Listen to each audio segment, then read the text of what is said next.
Kips clip. Tonight at 11. Doom! It's a plan!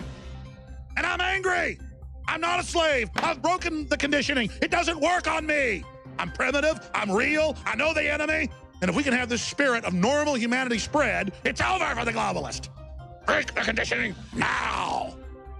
Excuse me. This is not the Infowars Nightly News, where the answer to 1984 is not $19.95 plus shipping and handling, but the answer is to try and understand the double barrel bullcrap, the doublespeak, and the Orwellian wonderland we now find ourselves in.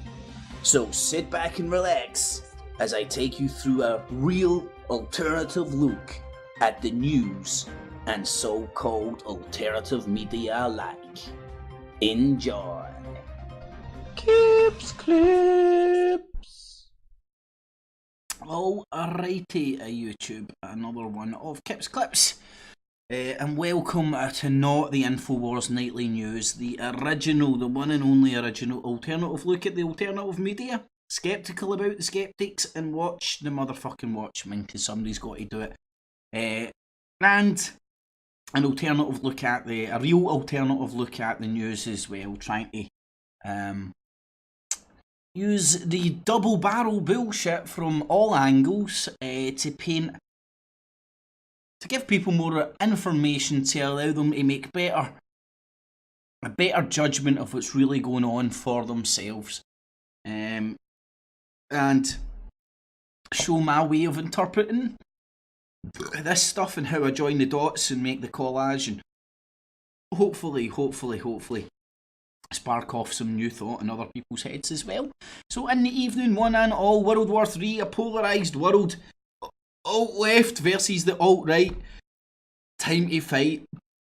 I mean, they are poking everybody with a stick. If it isn't using the burnt down carcass of Grenfell, dripping in celebrities and fucking charity this and charity that, we all already know they've got enough stuff, right? It's the politics, it's the system, not fucking sprinkle them with shite after they've been shat on. See the lovely way that word shite and shit can just have so many connotations, and people know exactly what I mean. Right, it's, for me it's sickening, because I see a lot of good people using a lot of energy, feeling like they're doing a lot of good stuff, when I see fucking false charity, not by the vast majority involved, but by the mechanisms and charities involved, if that makes any sense. They're poking everybody with a stick. They've got the racism shit, they've got the alt-left, the alt-right, you've now got the new branch of the alternative media now trying to rebrand because their mask became a wee bit too clear. The lines of scum round their mouth, we knew who they were. The circle jerk, the cock train, the truther industrial complex is clear as day, and you have all this weird fractioning and repositioning, and it's nothing more than the goodies and the baddies in WWF, or football, or soccer, football, American football, whatever you want to call it.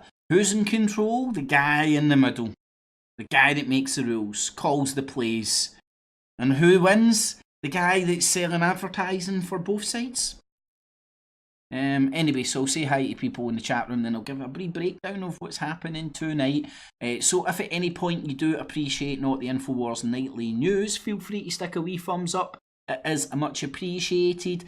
There is the share button down there as well. Please help the show grow. As we all know, after the apocalypse, you're on a naughty step, you don't get cross-promoted, so please help the show grow, because nobody else will do it. There's the share button there, and this new weird thing, it does it in a weird pop-out thing, but anyway. Apart from that, I'm quite liking it. Apart from a couple of things, I'm actually quite liking it. For a change, I usually hate change. But for a change, I'm not minding the change too much. Anyway, if you want to support anything I do, the live shows, Tuesdays in cement, see through the fear porn, isn't went away. I think I'm going to change the day of it to be decided and do something different with it. Committing every single Friday and then feeling actually bad. Do you know what I mean? Like, it's mental, feeling bad for not turning up.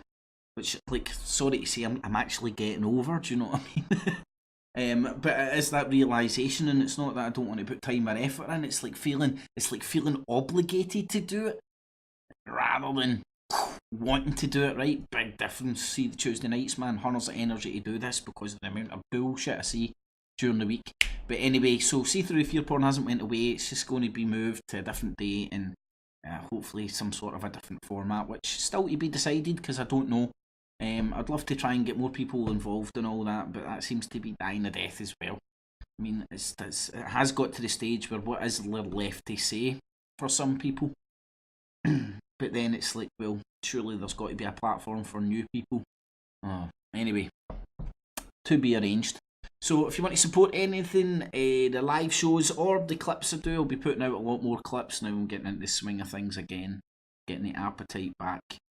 And getting back into the habit of putting up a few clips and whatnot. Feel free to use the Patreon and PayPal buttons down below. The Patreon, you can donate a few dollars a month. It all works in the dollars. And the PayPal is just a donation facility. Feel free to use that. And also feel free to press the show more button. You've got the community page, Daiz's channel for his music and more. Check out that. For the fear porn music and a lot more. All the rest of his tunes, the event page, the my face bag, my Twitter, and the 2 YouTubes. When you go to the YouTubes, make sure you click on the subscribe and the bell. Oh, and something I wanted. Oh no, you can't. It's not doing it yet. Right, it's not doing it yet. After the videos have went live, you can come into this in the new version. Click here, not to report, but there's a transcript button, and you can see what YouTube, how accurate, scarily accurate YouTube is at actually translating, and it will come up there. Glaswegian and other weird accents. So welcome one and all, share because you care and thumbs up, all that good stuff. So say hi to everybody in the chat room. There's Roy, there's the artist formerly known as Tony, there's Lopsum, Jamesy Boy in the evening, my man. D-Walk, Alan MacGyver, how you doing buddy? Blazing in the evening, my man. And I've got an amazing story about how I nearly got arrested today. Based on, I met Blazing on Friday and left my phone in a taxi. And I got my phone back, but I was held to ransom. And I nearly got arrested. I kid you not, but anyway, stay tuned. I'll go into that first and foremost. And this blew me away. It really blew me away, man. Even thinking about it just now. Anyway, there's Neil. How you doing, Neil? Devon, Lopsam, Alan. Undead, how you doing? And that's me. Managed to say hi to everybody. I believe Paula was in at the beginning as well, in the evening, one and all. There's George, how you doing? And any bone broth? Oh yes, bone broth with ancient caveman nutrients. What do you mean, like chicken bones and like protein and like some of these mushrooms that probably weren't around when cavemen were eating bone broth. No, George, no bone broth tonight, mate. I've got hundreds of Fat Man Big Tits, don't worry. I've got hundreds of Fat Man Big Tits, and no doubt there will be bone broth fucking advertisements on that. So let's have a wee breakdown of what I've got tonight. Cuba, something I'm working on for the next few days, which will be interesting. So got the usual wee bits of bullcrap I want to go through. Just obviously stuff in the news that can't be avoided, but sort of are trying to join dots that maybe others aren't pointing at. So got nuclear Korea, so North Korea, the NK, This is the CIA, CNN, anti-Russia bullcrap. Quite funny the way they spewed it all out. But anyway, I'll have a wee laugh at some of those. RT Sweden propaganda. You will see this getting propagated in Sweden and Germany through RT and the alt-right alike, about all these bad Muslims doing all these things, painting a false narrative to change the political structure in those countries as they go to the polls, both of them this year for general and federal elections. I don't want to get technical with the German one, but Merkel's job is up for grabs. And again, it's a pattern and a correlation that I've been pointing out for some time between these ISIS attacks, this Muslim fear, the alt-right, rise of populism, Putin, nut job, Trump, all pushing this new political wave using the alt media or the perceived alt media to do it. Race war, we'll look at the race war they're stirring up. We'll look at some of the Israel shit. All scandals involving nut job brought to you by Haaretz, which is an Israeli newspaper, which is very interesting. But again, it'll give people an insight into the inner going-ons in Israel right now as well, where like nut job is doing a Trump. He's pushing for fucking dictator-like powers inside Israel. Anyway, there's the Chiners. Lots of news about the Chiners.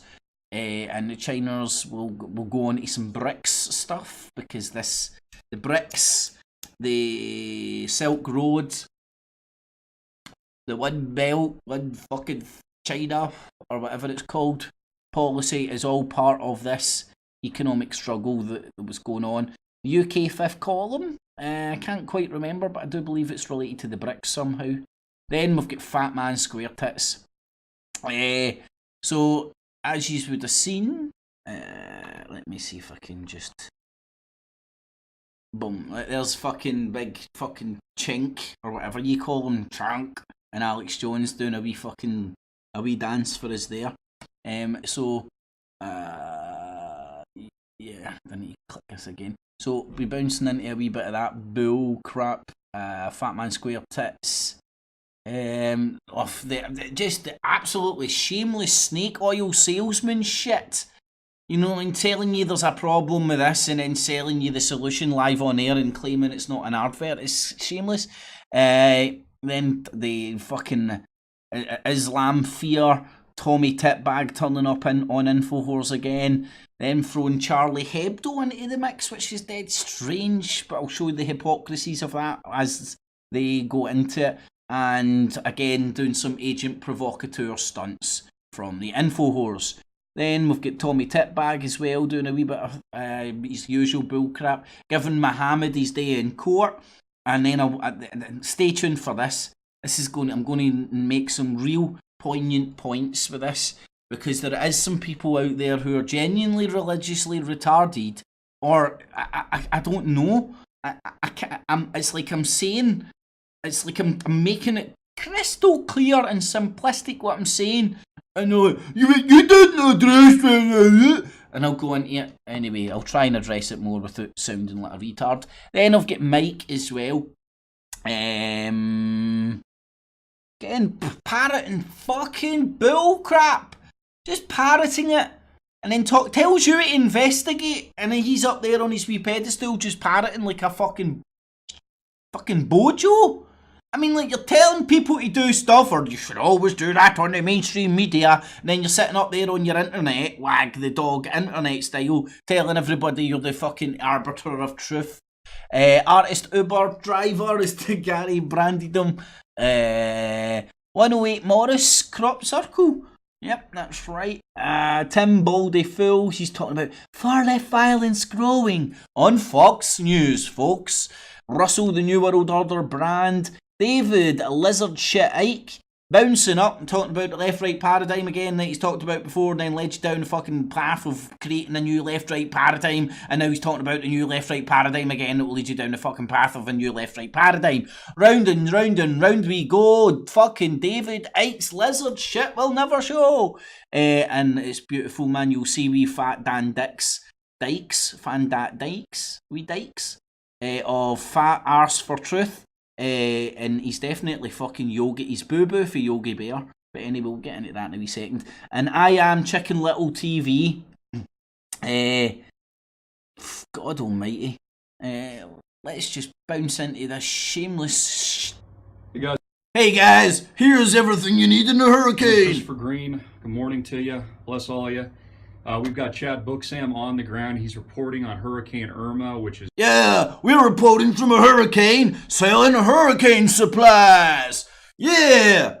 I mean, is that not just shameless, heartist, fucking, what's the word? Opportunistic fucking scumbaggery? That's why you can never trust these fucking people who advertise apocalyptic fucking regalia. They're always going to tell you there's an apocalypse because they've got the fucking apocalypse kit to sell you. I've got toilet paper that lasts 1,000,000 years. Just been upgraded to a Category 5 storm barreling its way to the east. I mean, shameless? Is that just me that thinks that's just like fucking unbelievably shameless? It's like fucking, and I'll show you Alex Jones doing the exact same as well, even maybe worse degree. It's coast to hit Puerto Rico and potentially Florida. This is worse, at least in terms of its category rating, than Hurricane Harvey. We just got a report on the ground. It's about 30 seconds long, and we'll keep you updated throughout the day. Store shelves are already being cleared. They're already running out of water. Hey guys, I'm Christopher Green. And so you're watching AMTV. We're starting to see people panic. You know, I talk about this. I've been talking about this for years, guys. You want to prepare ahead of time. I am always carrying 2 of these bug out bags with me at all times. somebody go and follow this fucking loser and fucking see him prancing about, spending his dough without those 2 fucking bug out bags. I always carry these with me. No, you always have them on camera. Okay, check it out at our store.amtvmedia.com. There's his portable toilet. In addition to that, you need food and you need water. I'm almost... What's the expiry date on that, big boy? Sold out of these. These are our 30 days. But we still have, what is it, 2 months? Man, shameless. Absolutely shameless. Television, welcome to the live show. I want to thank everybody for joining us. Thank you for supporting us on demand. Click that link below. Start your free trial today. It's the price of a cup of coffee. Supports what we do. I can barely keep up today. Just did a sneak preview of the show. What does it support, Christopher? Because all you do is seem to like, sort of rhyme and repeat Alex Jones-like rhetoric. Barely keep up. One of the reasons we started a little later. And I'm running out of power. We don't have a power cord here for the laptop, so I'm working off multiple devices, but I can barely keep up today because we have breaking reports on a variety of topics already out and more coming. I have Chad Booksam, AMTV contributor, on the ground today. He's in Florida.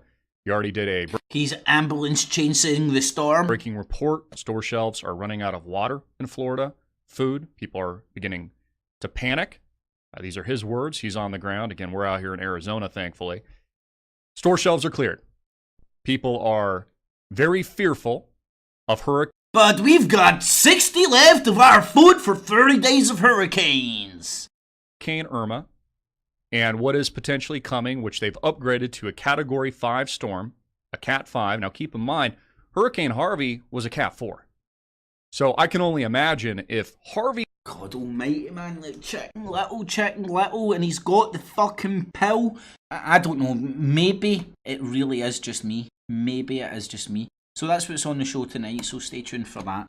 Bounce quickly back into the chat, see if I've missed anyone. There's Ayushkan, how you doing? Undead, Chinny, Society of the Spectre, how you doing, Gary? There's Shell Owens in the evening, a one and all. Thanks for joining. Remember, feel free to stick a wee thumbs up if you do appreciate it. And share with your friends, family and foes. Help the show grow because nobody else is going to do it.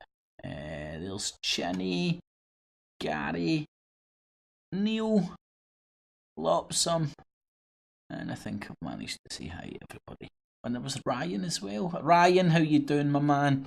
Hope you and your dogs and all your animals, I think you've got a lizard or something as well, we're all doing well. Diesel, how you doing? there's TFH or whatever. And Roy. So hopefully I've managed to say hi to everybody in there. Managed to upset 3 people already. So a job's a good one. Beautiful, right? So first and foremost, just to make sure the world has not ended.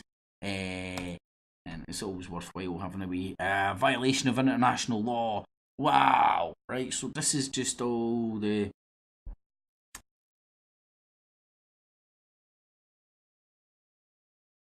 this is the 2 feet working together to get the body moving, the way it wants. The left and right to create the chaos. I mean, like I pointed out, the UK column been talking about it for some time. That Conservative MP 5 years ago sacked one of David Cameron's biggest cretins in the Conservatives, and he was talking about constructive chaos. And now he was get caught talking about it on local government levels, but that's a microcosm of what all these political charities and all the not the synchronicity, that sounds as if it's happening by some force of nature, but all the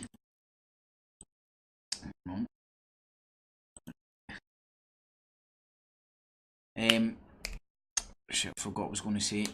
Anyway, Syrian soldiers. Now do bear in mind that North Korea shit has just been stirred up yet again as soon as sort of a if you listen to the pro-Russian side of things, that Syria's more or less getting mopped up. Daiz, ISIS stronghold on the banks of the Euphrates in the east of Syria, or more further east than a lot of the other government strongholds, and strategically very important by all accounts. Then there's Trump, again poking people with a stick, right? So there's just no common sense in any of this. Each side is equally retarded in their argument as each other. It isn't just that side's right and that side's wrong. It's like, what the fuck are you talking about? Yous are arguing, for lack of a better analogy, the crumbs that fall off the table, not the block of cheese on the big fucking table. Not arguing about the big cheeses. Russian drafts UN security resolution to send peacekeepers to Ukraine.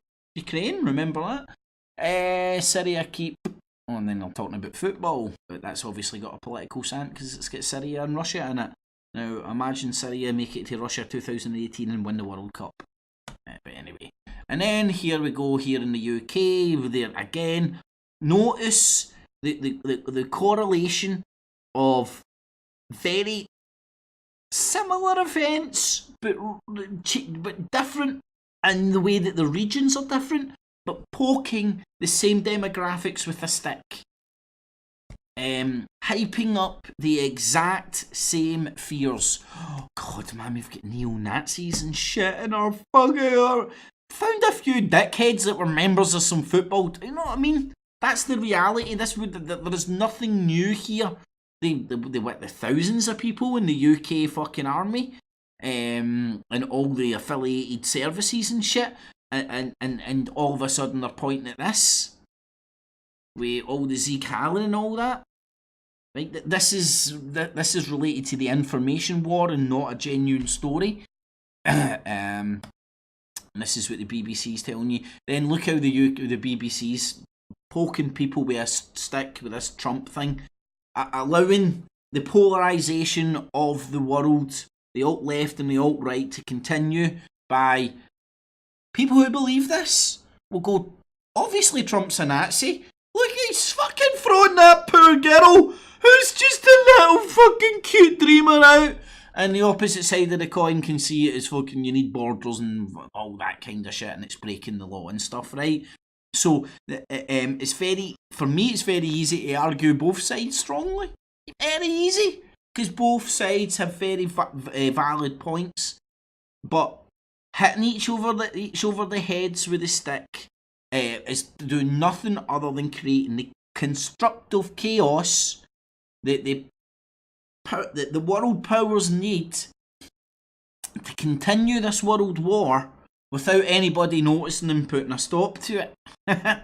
And that's what I see. Then you've got Press TV, Iranian news. I see, obviously, but pointing to the apparent success of Syria and the Ruskies and Hezbollah and the Iranians inside Syria.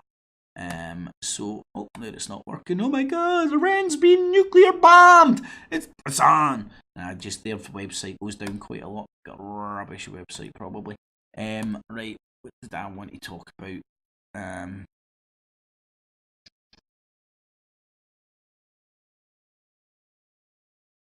Alright, it was the BBC. Hopefully I'll get back to that. That's not actually meant to be in that. Paul Golding, chairman of Britain First, and these are these groups that are manifesting, from Britain First to Tommy Titbag, Rebel Media, if that's not buried, but the gremlins that will come from the Reb Hell Media. And not only with the Reb Hell Media, look at Alex Jones, who's taking a good few shots broadside right now and taking a lot of damage and losing a lot of street cred. But you get his gremlins still there, still with street cred, still basically pushing the exact same shit. And you even get his gremlins now going, oh, look at Alex Jones, he's a big fat gremlin. And you're like, well, you're just a wee small gremlin that came from Alex Jones, you're the fucking same, you prick. I'm talking about Luke Rudowski and all the other alt media that right now that apparently are trying to distance themselves from Alex Jones. And again, the analogy of the gremlins getting fed after midnight. You may kill the fucking daddy gremlin, but all these wee balls that fucked off, they're still out there. And that's an analogy for the Illuminati. Oh, hold on, I was trying to get my eye in the middle. Illuminati pyramid scheme of the alt media. That sucks in useful idiots as well as knowing fucking idiots. Anyway, that one thing I just came across that. What else have I got up? Put up. Oh aye, this was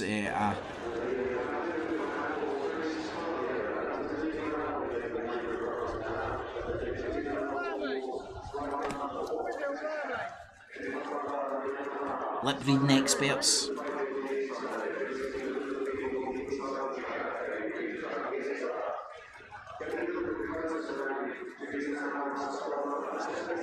Fuck yeah! Anyway, there you go.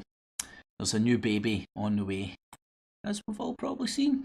Now, I'm not going to have to play all these. Excuse any audio leakage. It's not going to be as bad as the UK column in one of my clips. But this all came out in the space of... all came out more or less the same time. Tanks. The Russian spy, a figure that hundreds of films, some of them enjoy gripping, could be the most powerful man. So much CNN! Highest levels of inequality. The word oligarch ranks. Yeah, you know you're getting told the truth when they rap it to you. It's like RT. You knew RT was telling you the truth when they got we guys to rap it to you, baby. There's nothing more truthful than a rap. You're down with the kids when you're rapping them the news and you're telling them what to do because it's screwing with the views. P. Diddy, you can use that one. Kremlin in Russia means fortress. Lots of Russian towns and cities have them, but the most Rap it famous to me, is baby. Moscow's Kremlin. Oh 28-hectare fortified You complex hear the truth dominating in the heart beat. of Moscow since around the 13th century. Outside, red brick Truth walls to the and beat. 20 Truth towers to of the various beat. heights and Truth shapes to the mark its beat. perimeter. Truth to the beat. Inside, palaces, cathedrals and churches. Oh my god! Imagine them having palaces, cathedrals and churches. Where Russia's earliest tsars, including Ivan the Terrible. Oh, yes, all these czars with lots of names, but let's bring up the name of some cunt with a real terrible name. What one of the czars had a terrible name? Let me look at the list of czars. What terrible name? What about Ivan the Terrible? Will Ivan the Terrible be... Hold on. A good enough name? Lady, you don't sound like you're in a good mood. Do you have a baby coming or something? Good point. Does she have a baby coming and that's why she picked Ivan the Terrible? Why didn't she fucking pick Boris the fucking Fandabby Dozy? I'm pretty sure that's a real czar. Are buried. It's also right beside Red Square. Oh, look, they're having parades with soldiers. Now let's compare it to a parade that we demonized from another era. The site of massive military parades overseen by Russian and Soviet leaders, many of whom are entombed in the Kremlin's wall. Oh yes, did you see the way they put Stalin and Putin together? So why do people often refer to the Kremlin and Putin in the same sentence? Yes, why do? Lady, you don't sound like you're in a good mood. Do you have a baby coming or something? I think she's got a baby coming, mate. She's clearly picking on Russia. Clearly picking on Russia. All the bad things you could do to Russia, this fucking... They're rapping to you one time. Look at the fortress. Whereas the White House is just one big open palace. The public just fucking can just saunter in there because everybody loves the American president. Revolution in 1917, the Kremlin has been the seat of power in Russia and the Soviet Union. That explains why the word Kremlin is now used internationally to refer to the Russian presidency. It doesn't really explain it. It just means like Kremlin means fortress and that's the main fortress because it's been the seat of the power. Does that explain it? It's a World Heritage Site and it's Vladimir Putin's official place of work, though he doesn't live there. He's already spent around 30... Hey! See him like there, my wee glass. Hey, it's where I work, man! You see how all these wee small subliminals just to pure demonise the Putler? 15 years as president. If he's re-elected next year, he could stay in power until 2024. That would make it a total of 20 years in the... Wow! Man, if the Queen stays in power much longer, man, she's going to be fucking like vying with this guy for dictator status. Kremlin. Well, that's right. The Queen has been in power longer than him. Anyway, CNN just had an absolute anti-Russia bukkake, and it was just so funny, man. A peek into Russians' mysterious spy machine. Spy, a figure that hundreds of films and books have enjoyed portraying in their mysterious and murky world. Yeah, they're rapping in it too, one more time! But how do Russia's intelligence agencies Rap it to me, grey hair. really operate?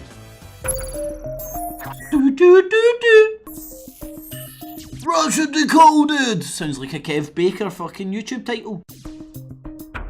Most people have heard of the KGB, the Soviet Union's feared intelligence agency.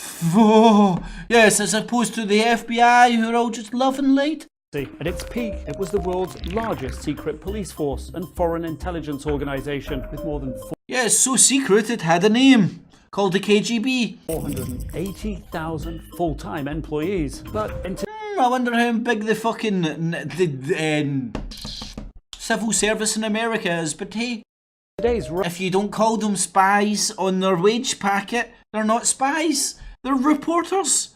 Russia, the KGB has been replaced, split into two main intelligence agencies. The FSB, the Domestic or Federal Security Service, and the S.V.R., the Foreign Intelligence Service. Well, obviously just a KGB with different names and just as bad, obviously. To these add the GRU, the Military or Main Intelligence Directorate, which sounds bad. Grrr. has always been a separate entity. The three have kept the KGB's core competences and grown its fearsome reputation with agents around the world, including the US and UK. Oh my god! Russia has agents in America and the UK! At least one FSB agent, Alexander Litvinenko, Oh! was critical. Oh, right, how long till they give us the baldy shot? Look, here's him all healthy, pro-Putin. A Russian government operation. He fled to London, where he was later killed, poisoned. Ah! This is what Putin does to you! Oh my god. Oh, what do you do? Shit, hold on, I can't find it. Putin! with a radioactive isotope. The spy chiefs report directly to President Putin, himself a former KGB overseas agent. Oh, it's all making perfect sense now. Putin's clearly Stalin reincarnated in a KGB Uber Lord evil doer. And former FSB chief. And Putin Ooh! has been instrumental in restructuring and strengthening the three agencies, particularly the FSB. Well, there's no Imagine a world leader strengthening his agencies. official figure. It's estimated that the FSB has at least 200,000 employees whom Putin relies on for surveillance, counterintelligence, and combating terrorism. The KGB's days may be long gone, but fears of the state intelligence Right, so you get the flavour of all these attacks. We could be here all day. If you want to participate in this, go over to CNN. Look for the 30th of August, Bukaki, and in Russia this job can be a death sentence. Wow, what are they talking about? The Kremlin is far more than just a building. The muscle in Russia's military arsenal. Airplanes. The secret behind Putin's power. He's obviously a Bond villain. Clear as day. Why so many oligarchs? I mean, right. And again, this is a point that I will be making. This is a point that I will be making throughout the show at all people's form of selective retardation. Now, some of the points they're making here, if not all, are based in fact, or could be argued relatively true, like whatever definition, whatever play of words. Putin is a gangster scumfuck. Russia is not a bastion of freedom. I agree with you, CNN, but either is the same cunts that are running you, and you're standing up there and pretending to be CNN news when you're nothing more than CIA propaganda bullshit. So when a liar tells you truths, you're like, fuck off. Anyway, so I digress. So that was the. Just watch out for hundreds of this stuff. There was stuff today. A report by. Let me see if I can find it. There was stuff today.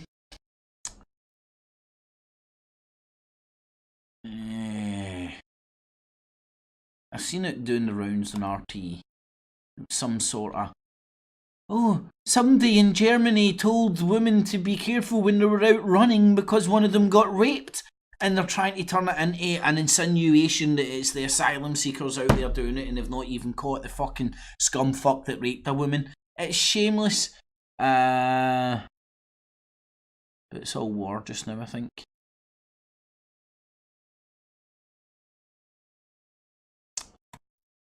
Give that a wee second. Here we go. This is it here. Right, this fits perfectly into this same bullshit. Germany, Angela Merkel, up for election. This shit changed political opinion, stirs up shite, creates a bit of chaos inside Germany. This shit gets propagated worldwide from some people who pretend to be nationalists and only want countries to govern themselves, to stick to your own business, while they're out there fucking propagating international global fucking propaganda. Woo! Alex Jones, every single one of them is crazy. German police under fire for advising widow to jog in pairs after brutal rape incident. Right, there's a rapist on the run, and the cops are coming out and go, right woman, before we've caught him, he's better be a bit careful. And now this is trying to get spun. The guy hasn't get caught, so they don't know who he is. They've got a fucking a look at the guy, and I don't think anybody's mentioned him looking Asian. And they're using this as, watch out for all this fear-mongering from RT and the alt-right. All these nationalists. And all they will do is draw your attention to Germany and Sweden, because they have national elections this year. I've pointed out the exact dates and all that in previous when I've been showing the whole correlation between all the ISIS attacks in Europe and the political goings on.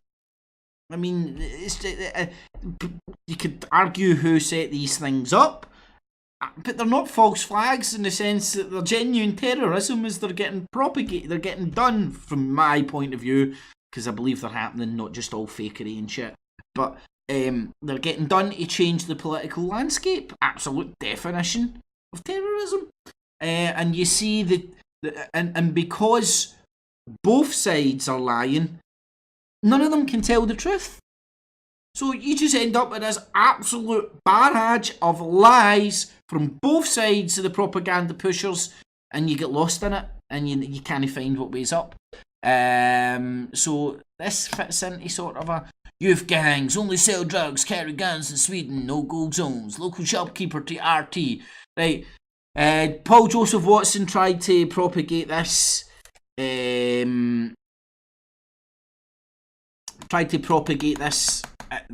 were areas like this in the UK, Muslim only ghettos, right? No, there's ghetto areas that are fucking a bunch of fucking morons like him or Tim Pool turn up with fucking $1 million cameras. You might get a few weird looks. It's nothing to do with no gold zones. It's fucking rife, gang-riddled ghettos which exist in every country, in which yet again RT and this will. How many alt-right morons do you think's propagated this shite? And then how many people do you think have made the connection to the other propagation of all the influx of Muslims and all that into Sweden? And boom shakalaka, you have false evidence appearing real to people, and like they believe it anyway. And then Swedish police has revealed that in less than 2 years, there's been a dramatic increase in so-called no-go zones across the country. The police that we shouldn't trust. The number of what Swedish officials call vulnerable areas has now reached 60. So they're not go zone areas, they're vulnerable areas. But no, they're no go zones. And according to the same report, up to 5. So the same report that called them vulnerable areas is now getting used to make a report calling them no go zones. Do you see the lies? Can you see the manipulation? Can you smell it? But RT tells me the truth. They rap the news to me. They had Abby Martin's titties in my face. They showed me Assange. They showed me stuff the Fox News wouldn't. They must be telling the truth. 1,000 criminals are believed to be living in them, making up some 200 criminal networks currently active there. Problems in all the districts, which are heavily populated by migrants, well, the problems do remain the same. Heavily populated by migrants, right? So they're slum areas, and when all the migrants have came in, they've put a lot of the migrants into one area, right? So these problems existed before and after the fucking migrants.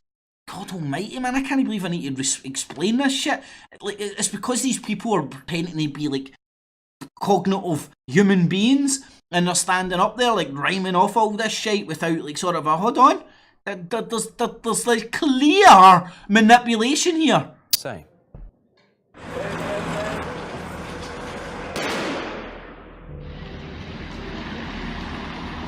Especially vulnerable areas, quotation marks. No-go zones, quotation marks. Questions, anybody? With mainly migrant populations. In Husby, one of these areas, local people around 80% who have immigrant backgrounds. So they might be 3rd, 4th, 5th generation. Can you see the counter-argument to this shite? But Tim Pool and Paul Joseph Watson, they all independent and we are New World Order. We are change. They all tell us they're all independent. Rigby is economically deprived area, overwhelmingly populated by residents with immigrant backgrounds.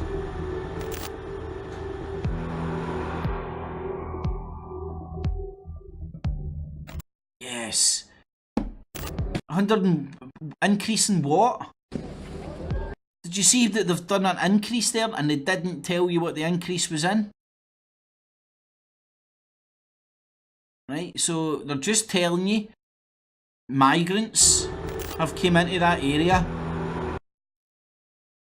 What's increased? Love? Friendship? Alt-right fucking internet warriors fucking floating about Sweden, poking gangs with sticks, hoping to get some footage to let Alex Jones wank over? Or 160% increase in the amount of migrants? That's what I'm thinking.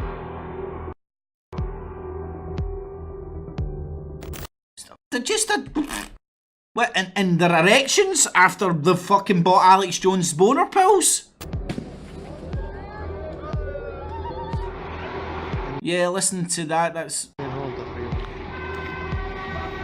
They sell drugs openly. They carry weapons. I have heard that there are so many weapons in Kista Grocer working in vulnerable area. Where's this no-go that zone? they could take over Kista in a few hours.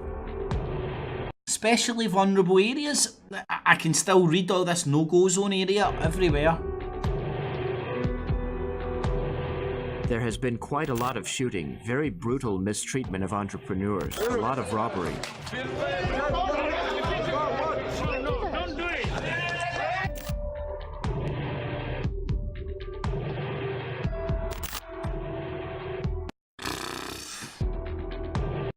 I think more people left the UK.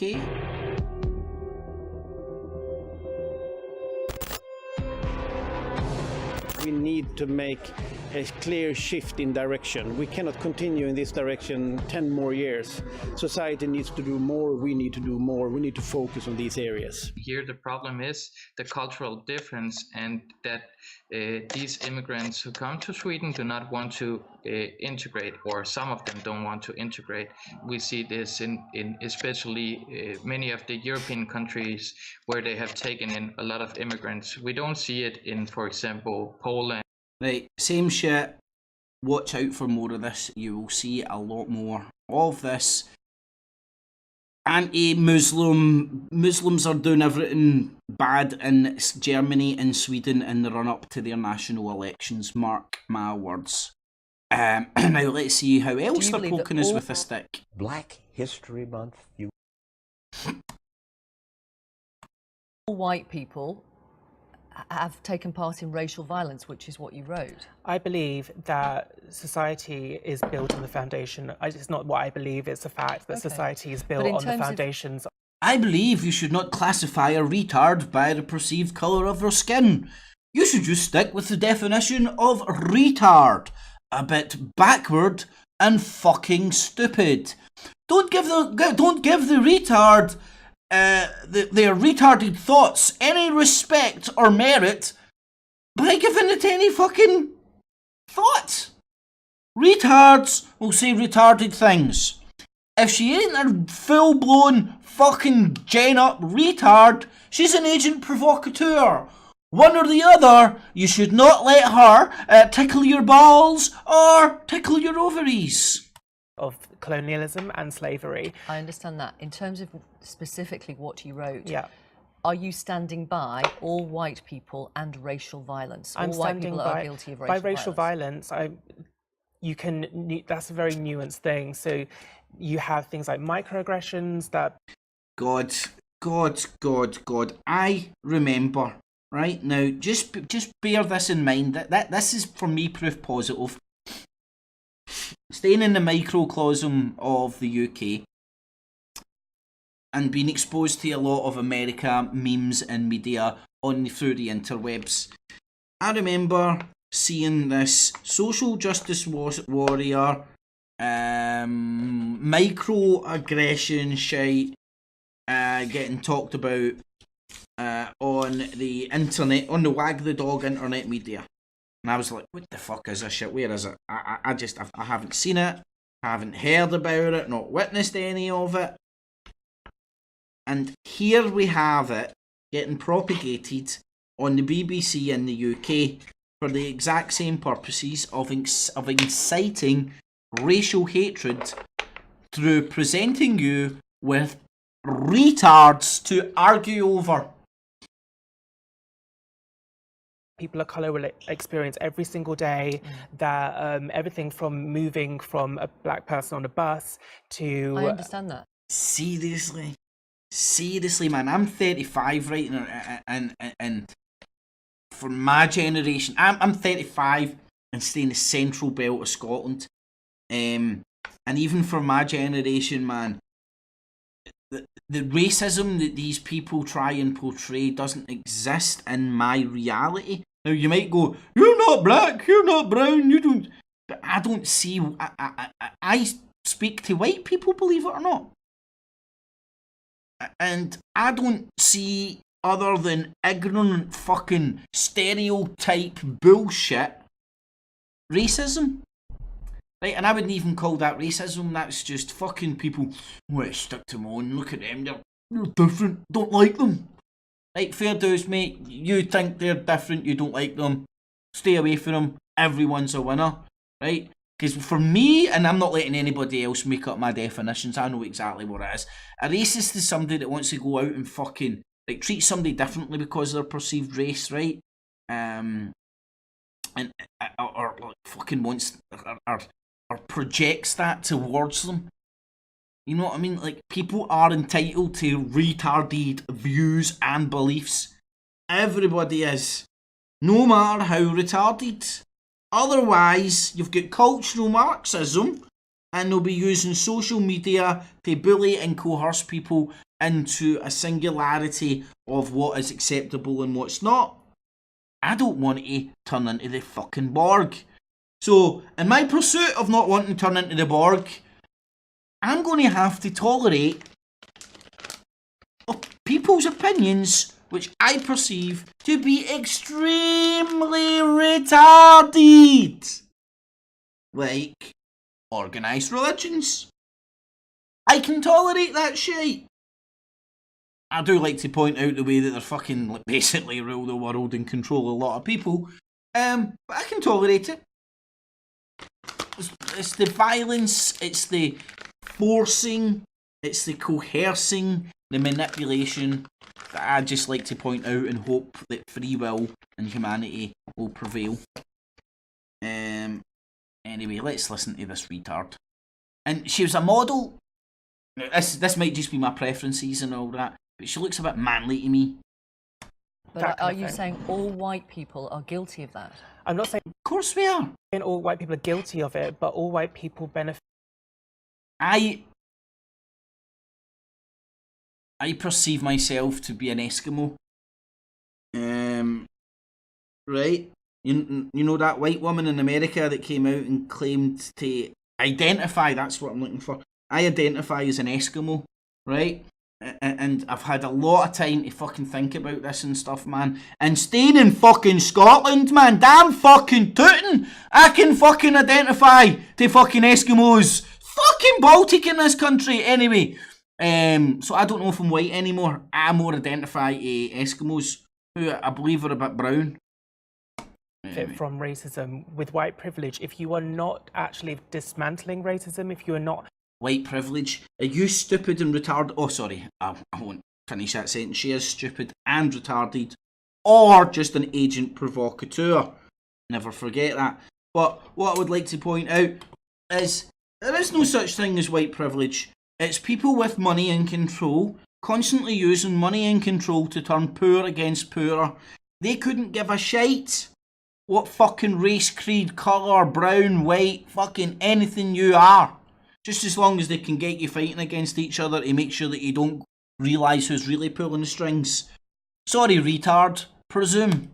Going to resume. Pull people up from the bottom of the pyramid to the top, then you are participating and benefiting from racism. But you didn't write that. What you wrote was, I did write that, but it was taken out of context.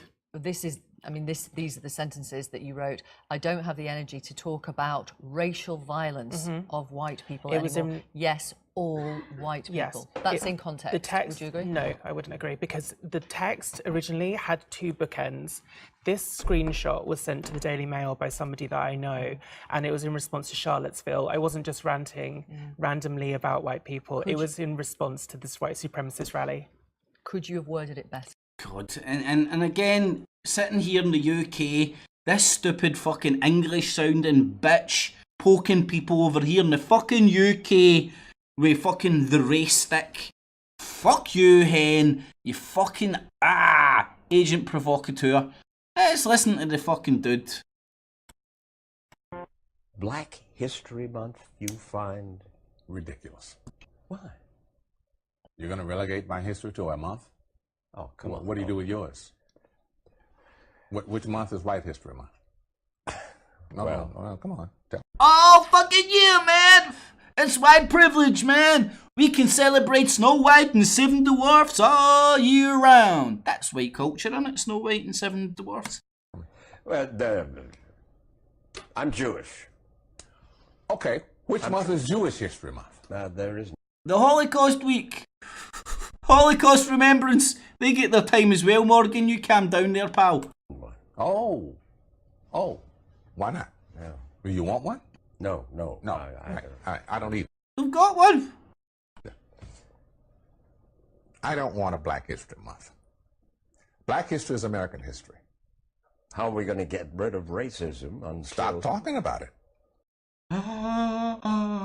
Controversial. How do you get rid of fucking racism? Stop fucking poking the fucking flames of the fire, which are dulling down until these bastards need fucking a control mechanism again. Swear to God, I do not know any genuine bona fide fucking racists, and I know a lot of cunts. I'm going to stop calling you a white man. Yeah. And I'm going to ask you to stop calling me. I understand his premise here, and it's a great argument. It's better than a lot of the arguments that are out there. Mine's are, stop giving a fuck that we might have a different skin. It's one race. And stop. Laugh at our differences. You can't ignore them, man. They have to be celebrated and laughed at. A black man. I know you as Mike Wallace. You know me as Morgan Freeman. Morgan Freeman, you're God, mate. A fucking movie told me so. So that's them trying to unite the race wars and stuff. Here's a couple of wee interesting news articles on Israel. Everyone keeps Then we can get on to... This is Israel. And this is the West Bank. And what is it with Israeli propaganda, man? They love to draw you some dumbass fucking cartoons, just so you understand properly like a dumb little bitch. Asking, is Benjamin Netanyahu really in trouble this time? This is from Haaretz. This is what you hear Alex Jones ratting about. But, like, geopolitically speaking, it's kept in the low. The nut job in Israel's going through a change in the political landscape as well. Sound familiar? Sound familiar? Like almost every country, every important country we know. We'll try to explain. Thank you, Haaretz. Recently, a former Netanyahu aide signed an agreement to turn state's evidence in 2 corruption cases involving the prime minister. If you don't know, Haaretz is the left-leaning Israeli outfit. They are kind of pro-Obama, who Obama was anti-nut job. So it just shows you that there is the polarization of the nations is happening inside Israel as well. It's not just in the UK. It's not just in America. It's every fucking where. Beautiful, isn't it? Chaos, every corner of the globe. But these are all nationalists. This is a dramatic development, not only because of the information the former aide is providing, but also because it almost certainly means Netanyahu will be put on trial. Okay, so what is Netanyahu suspected of exactly? He is suspected of receiving cigars, champagne, and jewelry worth hundreds of thousands of shekels from Israeli-born Hollywood mogul Arnon Milchan and Australian billionaire James Packer. This case is nicknamed Case 1000. But Netanyahu claims that he simply received tokens of friendship and no favors were provided to Milchan in return. The police evidence allegedly indicates that favors were provided on a systematic basis, using messengers and code names, and in response to explicit demands from the Netanyahu family. But that's not the only case against Netanyahu. Another one is nicknamed Case 2000. This probe involves allegations that Netanyahu tried to strike a deal to provide him with positive coverage in Israel's second-largest newspaper, Yediot Ahronoth, in exchange for hurting its free rival, Israel Hayom. The deal would have cut the circulation potential of Israel Hayom, a pro-Netanyahu newspaper founded and financed by casino magnate Sheldon Adelson. But Netanyahu claims he had no intention to actually implement the deal. Netanyahu has long claimed that he was not serious about the offer and was simply trying to test the publisher of Yediot Ahronoth. But according to reports, Adelson told Israeli police investigators that Netanyahu had tried to persuade him to withdraw plans for a beefed-up weekend edition of Israel Hayom. That would indicate that Netanyahu was intending to reach a deal with Yediot. And what about the submarine affair? This corruption scandal involves allegations of bribery in a more than $1 billion submarine deal between Israel and Germany. Oh, the ones that take the Tomahawk Case, but his personal lawyer missiles. and advisor, who is also his cousin, is. Netanyahu's former bureau chief, David Sharon, was also arrested on suspicions of bribery in the submarine affair. Most recently, it came to light that Netanyahu's wife, Sarah, is expected to be indicted on charges of fraudulently receiving items worth over $100,000. Among other things, Sarah Netanyahu is suspected of hiring private chefs for meals at the Prime Minister's official residence, which is against regulations, and concealing the fact that she did so. Wait, there's another case, right? So if you can see, there is political adversaries of Nutjob inside Israel trying to take him out right now. The Bezik affair is the latest corruption scandal to... And you would argue it's the pro-American mob, the pro-Obama mob, and against the pro-Russia mob, Nutjob mob. plague Netanyahu. It began with a special state comptroller's report, published last month, on the problematic relationship between the Communications Ministry and Bezik, Israel's telecom giant. The main suspect in that case is a personal Netanyahu appointee to the ministry, who allegedly acted to promote Bezik's interests. And Netanyahu is also under suspicion in that case? In the meantime, no. But Netanyahu, who was also the communication minister at the time, failed to disclose his friendship with the controlling shareholder of Bezik, as required by law. So when will Bibi resign? Not so fast. The police recommendation... It's like a very similar campaign that's kind of getting waged to get Trump out, isn't it? It's like call for impeachment, get Bibi out. To put Netanyahu on trial is expected after the fall Jewish holiday season, around October, and could even be dragged out to the beginning of 2018. And a police recommendation to indict Netanyahu does not require him to resign.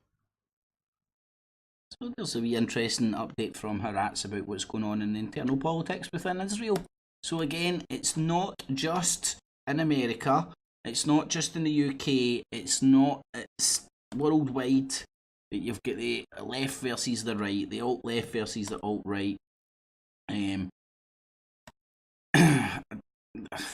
A good few months ago or something came across that. There's the 1933 parliamentary wing of the Communist Party's flag. Identical mirror image of the Antifa flag. Make of that what you will. And there was the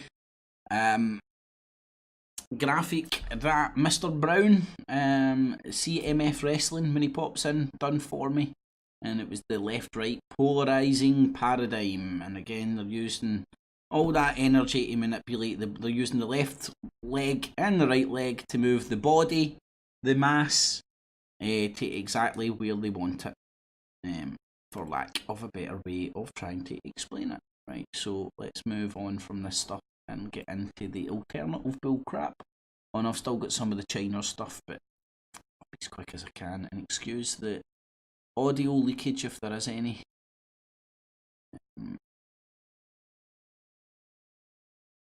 There's a way around that, but I've not managed. The ninth annual summit of BRICS, a forum of 5 major developing economies, has kicked off in the Chinese ports. China Uncensored is a really good source of how the West are trying to demonise the Chinese. For the 2017 BRICS Summit, 5 other countries have accepted China's invitation to participate: Egypt, Guinea, Mexico, Tajikistan, and Thailand. China has dubbed the expansion BRICS Plus. 推动 We should promote the BRICS Plus cooperation model and build an open and diversified network of development partnerships to get more emerging market countries and developing countries involved in our concerted endeavors for cooperation and mutual benefits. Sergio Le Lopez is Mexico's former ambassador to China and now leads a Mexican trade group. It is the opportunity right now for countries like Mexico and the BRICS and BRICS Plus in order to make their voices heard. And I think the voices of those countries photo of 10 leaders really is unprecedented in because BRICS what they are history. proposing is something that has been proved already. Free. So there's some more people joining the economic bloc of the BRICS. We're going on a wee bit more about that. Been joined by Egypt, Guinea, Mexico, Tajikistan, and Thailand. A new model China wants permanently implemented. Pretty much On the this same episode of China information. Uncensored, let's visit the Chinese territory of Macau to see how rich mainlanders are getting their money out of China.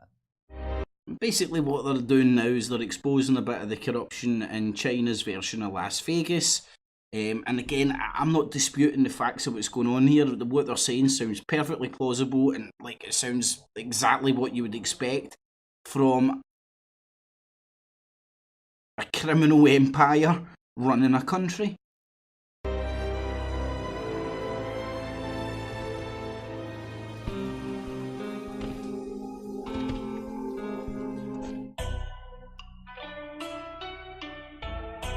Welcome back to China Uncensored. I'm Chris Chappell. You know what's great about being a Chinese millionaire? Apparently not being in China. Nearly half of China's wealthy want to get out of the country.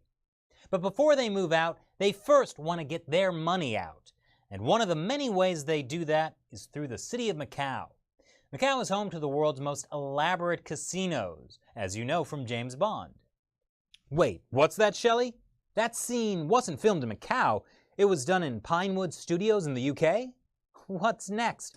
Are you going to tell me James Bond himself isn't a regenerating Time Lord who changes his face every 3 to 7 movies? Quite funny. I feel so lied to. Anyway, Macau is here in southern China. It's just across the water from Hong Kong. Macau is part of China's one country, two systems policy. So Macau has its own... And this is all part of the stuff that through this programme and myself I was touching on with the Hong Kong, going back to the Chinese, where there's areas that the Chinese have took back and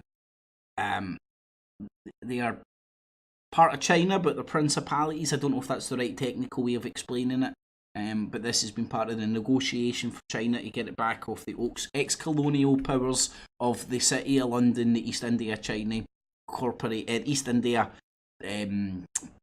Trading Corporation, Shipping Corporation, shit, I'm having a fucking brain fart, and they were behind all the opium wars and stuff. Government, currency, and laws, but it still belongs to the People's Republic of China. It's like Hong Kong, but the good child version. You know, the obedient kid who listens to your anti-subversion laws and does the chores like laundering your money. But anyway, Macau was a Portuguese colony for 400 years. But eventually the Portuguese got tired of being the Portuguese, go and look at the Knights Templars connections to Portugal. Only colonial power left in Asia and returned Macau to China in 1999. It was 2 years after the Hong Kong handover and there was much less fanfare. The good news is, when the Portuguese went away, they left their egg tarts behind. Gambling had been a part of Macau since the 1800s, and after the 1999 handover, it became the only place in China where casino gambling is legal. It's also the only place in China where Komodo dragons roam free in dangerously open pits, as you know from James Bond. Anyway, the real Macau is in fact home to elaborate casinos, more than 30 of them. Most of them have been built up in the last 15 years. But instead of looking like exotic fantasies of the East, the real casinos actually look like exotic fantasies of the West.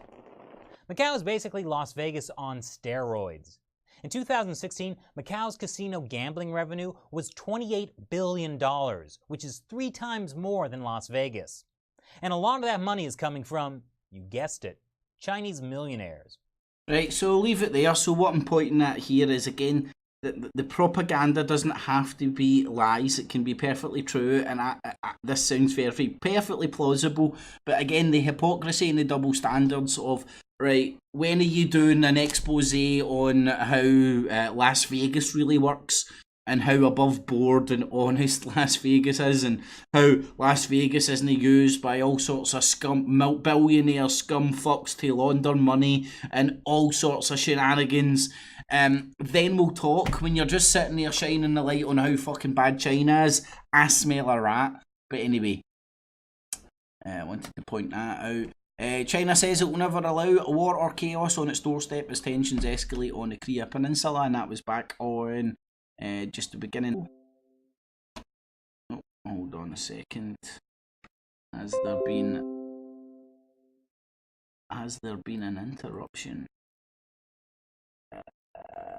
1 2 1 2 1 2. Everything seems okay. Hit me up in the Skypes if anything's not working. Anyway, so hopefully everything's working. So that's what was coming out a few days ago from the Chiners. That's before the recent. I've got a wee thing I want to say here as well, just another level to think about this. Pentagon confirms 11,000 troops are in Afghanistan, 2,600 more than reported. And again, recently on this show I've talked about Afghanistan sharing a border with China and India and Pakistan, tensions all escalating, simmering in that area. More recently, this is from NewsBud. Hi, I'm Peter Lee for NewsBud's China Watch. The war against China kicked off last week. Did anybody notice? Well, China did. So did North Korea, India, Pakistan, Afghanistan. As American media and public opinion continue their obsession with Trump, Trump's generals have cleared the decks to confront China across Asia. Peace through China interferes with war with China, which is why we're seeing the U.S. veer away from peace processes in North Korea and Afghanistan and toward frozen conflicts that are designed to grind on forever in order to keep U.S. troops in country and deny China geopolitical assets and opportunities. Well, I don't know who this guy is, man, but it's like pretty much what I've been saying for a good fucking couple month and a half or something on this show. About all these recent tensions. It's China. Anyway, I digress. Doesn't take a rocket science. Sorry, Korea. Sorry, Afghanistan and Pakistan. It looks like your peace and prosperity is acceptable collateral damage to the China hawks keen to confront and roll back China. And sorry, America, where China dove bashing gets an upgrade to the fifth column and treason talk. Not good times, but interesting and important times. To make sense of Asia, you gotta watch China Watch. Only at NewsBud. Go to newsbud.com and join today. Subscribe to find out what's really going on. BRICS Summit kicks off in China amid tensions on Korea Peninsula. Pretty much went into all that. It was the 4th of September. I went over this on my channel. Welcome back to China Uncensored. I'm Chris Chappell, and I've got some bad news. I won't be able to make a name for myself as a reporter covering the war between China and India. I had it all planned out too. After the war was over, I'd sell the rights to my story and see it turned into a Bollywood sensation. Or a nationalistic Chinese thriller.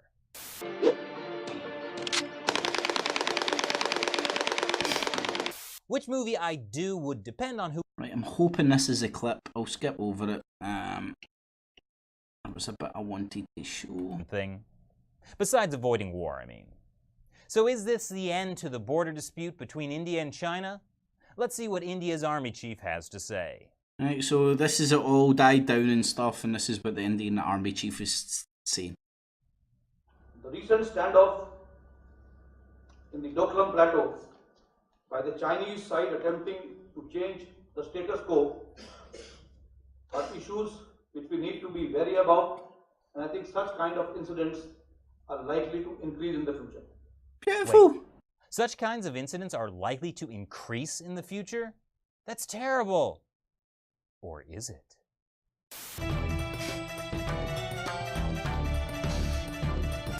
And coming up after the break, the most dangerous job in China. And it's not what you think. Clickbait. So, keep an eye for... Oh, I forgot to play this. Keep an eye for more tensions in that region. Let's finish off with going about Israel again. And this is a security barrier. But why was it built? In 2000, because you invaded somebody's country and started stealing all their land, and they fought back. Palestinians launched what they called the Second Intifada. Alright, so you're not going back to the genesis of the problem, you're just going to skip to one particular incident and blame that and make it look like you're just defending yourself. Alright, cool. But hey, let's watch the cartoons, kids. That, at its peak, killed over 400 Israelis in 1 year. So Israel built a fence, and the attacks and terror against Israeli victims decreased. So if they did want to build a fence and they weren't getting an attack, they would have had a fucking motivation to to propagate the attacks, then drop them after the fence. By over 90%.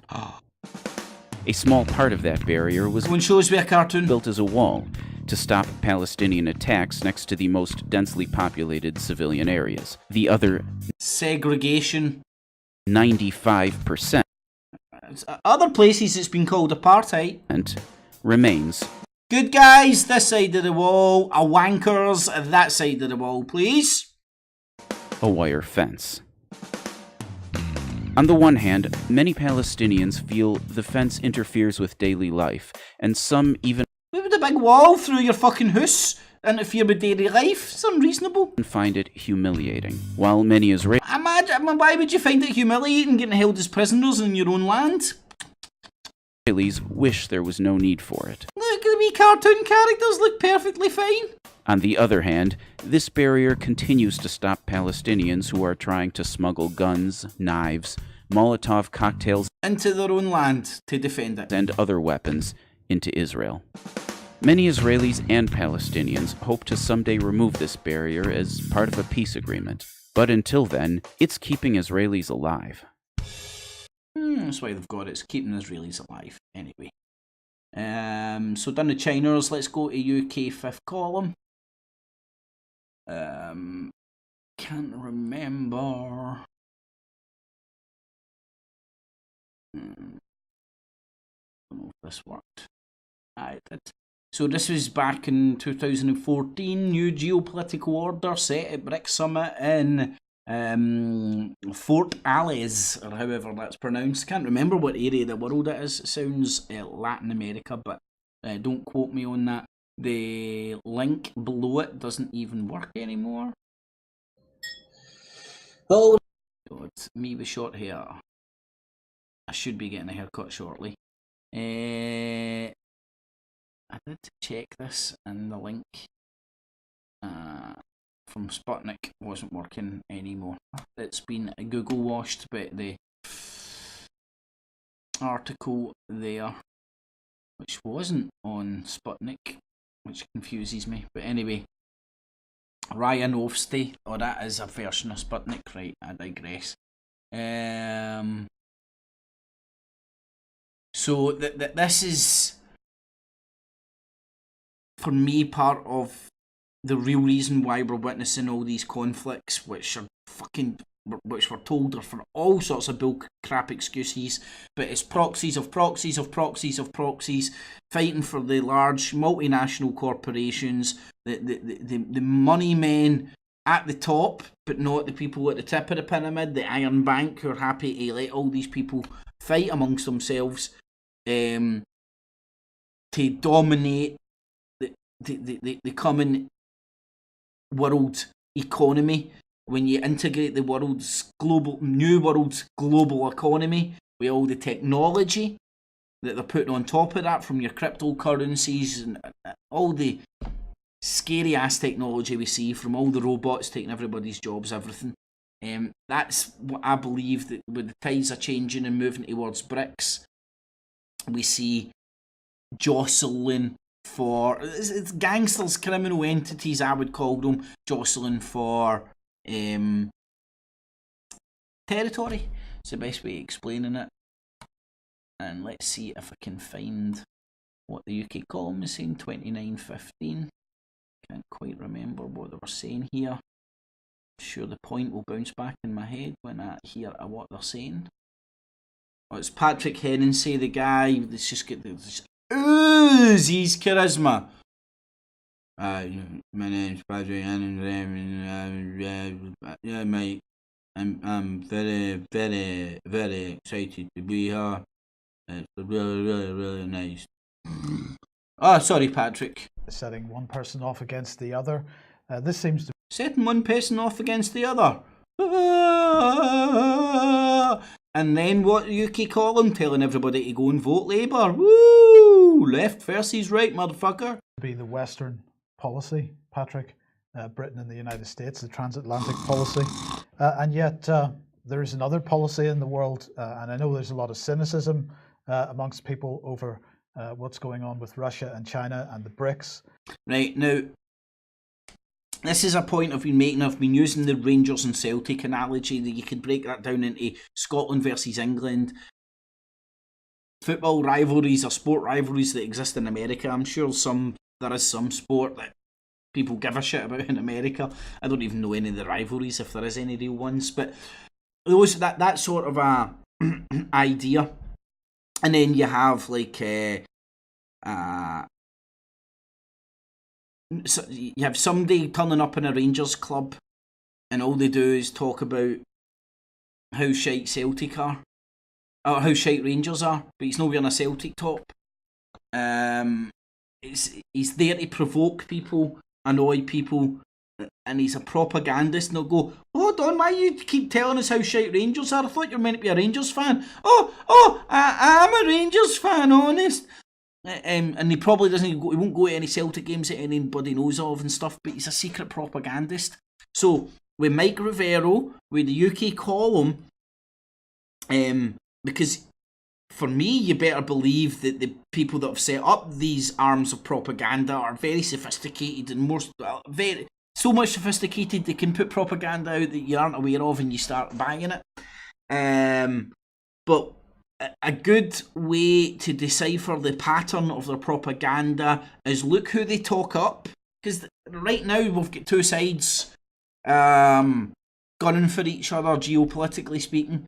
And what these people are doing in the way of propaganda is they aren't declaring what side they're on and popping up in the other side's homelands, telling the other people's citizens how shite their leaders are, while going, but fucking China's amazing. Oh, a Russian and Putin. Oh, look at Putin. Oh, he's a statesman. Putin's a statesman, right? Not pointing out just the sheer. It's just call them criminal entities, criminal families, call them gangsters, call them slave masters. But none of them want to set anybody free. They just want to collect tax off of you to keep the dead corporations, to keep the life, the humans of this world enslaved to the dead corporations. But, you watch what they're doing and you read what they're saying and you listen to what they're saying. And I think there's a lot of positive to be taken out of this. So the BRICS... Yes, the BRICS are so good. Summit is taking place. They're going to cut your income tax by 2%. And they're going to spend more of the money they steal off you by taxes on better things. Honestly. At the moment in China, it's the first time China has hosted the BRICS since Xi Jinping became president. And this year they're describing it as a BRICS Plus format because it's not just the 5 main countries. They've also invited Egypt, Mexico, Thailand, Guinea, and Tajikistan along. They are really pushing the Belt and Road Initiative. They are looking at development and the way that countries are being developed as individual nations, and this is the most important thing, I think. So this is here from the BRICS Post is a headline: "A Brighter Future for BRICS." This is by George. So here's the UK column who tells you to analyse all the mainstream media and especially the BBC, now just rhyming and repeating an article from some place called the BRICS Post. I wonder if they're going to be pro or anti-BRICS. I'm going to guess they might be a wee bit pro-BRICS. And now he's going to go rhyme and repeat this glowing shit of how beautiful the BRICS is. This tells you what side they're on, what propaganda, what part of the information war the UK column are fighting. Georgy Tolaraya, who is a Russian diplomat, he's now executive director of the Russian National Committee on BRICS Research, and he's just describing how important the BRICS Plus initiative is because they're wanting to spread this out. But of course, many people have suggested in the past that this is some kind of embryonic European Union style or NAFTA style organization. I'm just going to say, when you read, it's not as bad as America, and it's not as bad as the European Union. They collectives and centralizations of power are really, really, really, really bad, but the fucking BRICS are great. What they say about it, this is not how it comes across at all.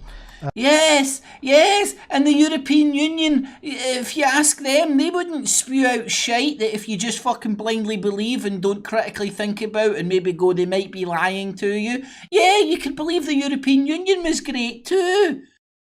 Surely now that the veil has slipped for the UK column when you think along these lines. So they issued their joint declaration. Of course, in the joint declaration that they issued this morning, they were condemning what was going on with North Korea. And so George Galloway, pro-independence for every cunt, anti-independence for Scotland. Doesn't make sense. UK column, anti-centralisation of power everywhere, apart from Russia and China. And Russia and China are great, and the BRICS don't lie, and the BRICS statements that they're putting out through their own fucking publications are all truth. Go on.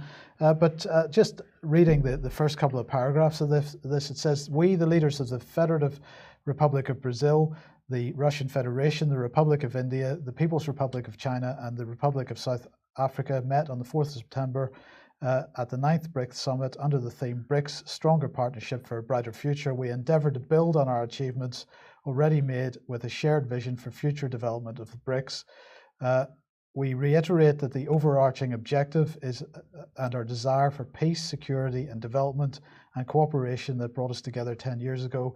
BRICS countries have since traversed a remarkable journey together.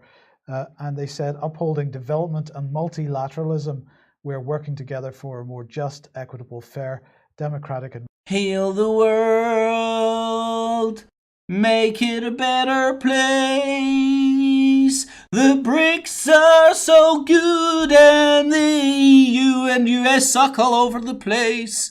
There are people dying, but the BRICS care for the living. Just pay your tax to the BRICS and they will solve it.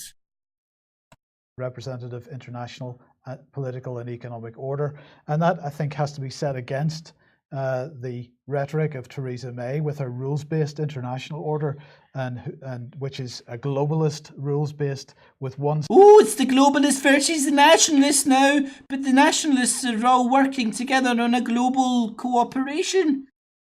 So is it global nationalism? Is that an oxymoron? Have people woke up yet? Do you get it? Set of rules which apply to everybody, and what seems to be going on here once again is this idea of mutual development, multilateralism, nation states, independent, sovereign nation. It's a better centralisation of power than what we're getting offered from the EU and the United States. Here, it's, man, voila, listen to this. These motherfuckers will be fucking minutely critical about everything the US and EU say and pull it apart, and rightly so. But when the BRICS shit a fucking brick, they're woo! The BRICS have laid the golden egg! States working together where it's convenient and where it's appropriate, but nobody is trying to sort of take over anybody else or impose a set of outside rules on anybody else. It seems like to me, anyway, Patrick. Oh, it's utopia! Let's join the cock train of the BRICS. Putin and Xi Jinping will lead us to a one-world global nationalist populist wonderland. Now, over to you, Patrick. Let's hear some of your charisma. Like a different ideology, a different paradigm that's being presented here. The problem with the Theresa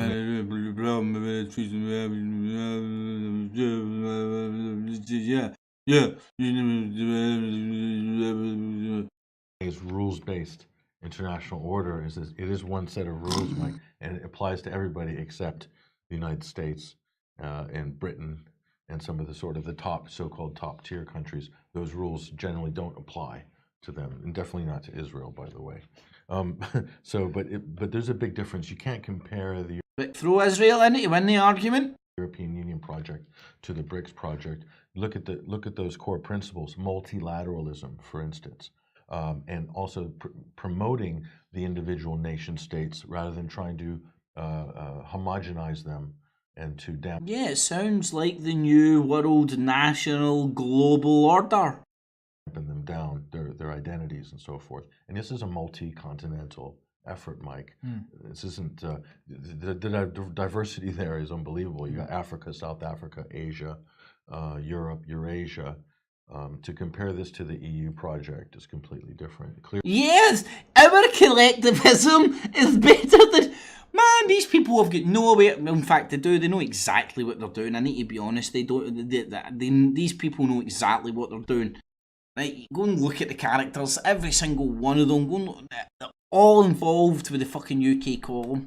Really, this is about cooperation. This is about generating. This is about speaking on monotone voice and then trying not to put people to sleep while I'm actually.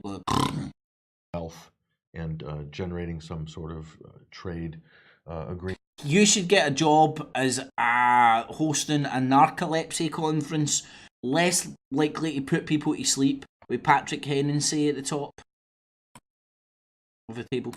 Agreements and cooperation between these countries, and especially you have the disadvantaged countries in there that can definitely benefit from partnering up with more powerful, prosperous countries, like I'm talking about South Africa, for instance, can benefit from that. So it's just a different approach, really, to the sort of the neo-colonial approach, which is to rape, pillage, plunder. The globalization approach, which is, Yes, they people want to take over the world by raping, pillaging and plunder. We want to do it with fairies, love and unicorns. We're going to ride into all these countries on our unicorns and everybody's just going to be on our side and we won't have to go, right, well, because you're not with us with our unicorn army, we're going to have to put a bullet in your head. These people are fucking wallopers, man. They're trying to change one ism for another ism, but they're both slaveisms. Anyway. And a new geopolitical order set at BRICS Summit. Over 3 years ago. Right. What else? Right, so let's get into Fat Man Jones again. Excuse the audio leakage, especially with Fat Man.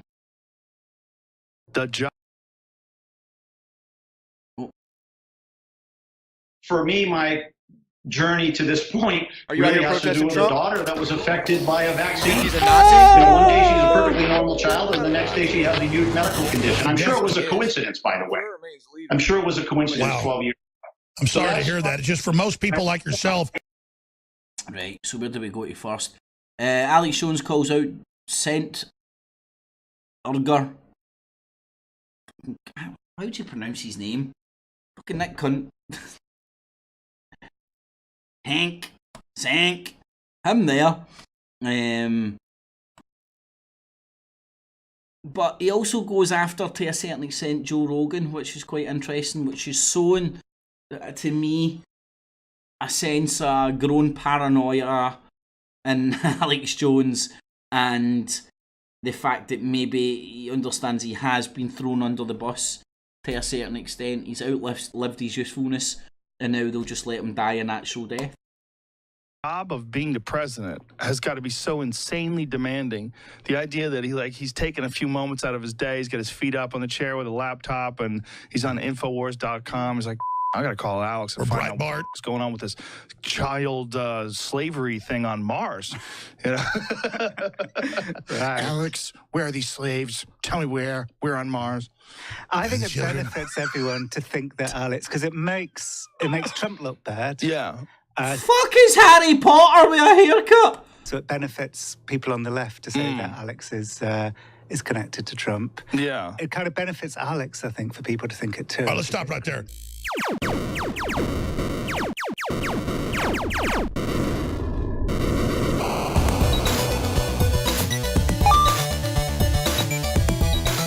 The Infowar, it's just all one big computer game, folks. Calls from major newspapers asking me, how much do you talk to the president? And the answer is very, very little. And then they never believe what I'm telling them because they think I'm liars like they are. And I'm just like, what is the point of me even taking time out to talk to you? Make up whatever it is you want to make up.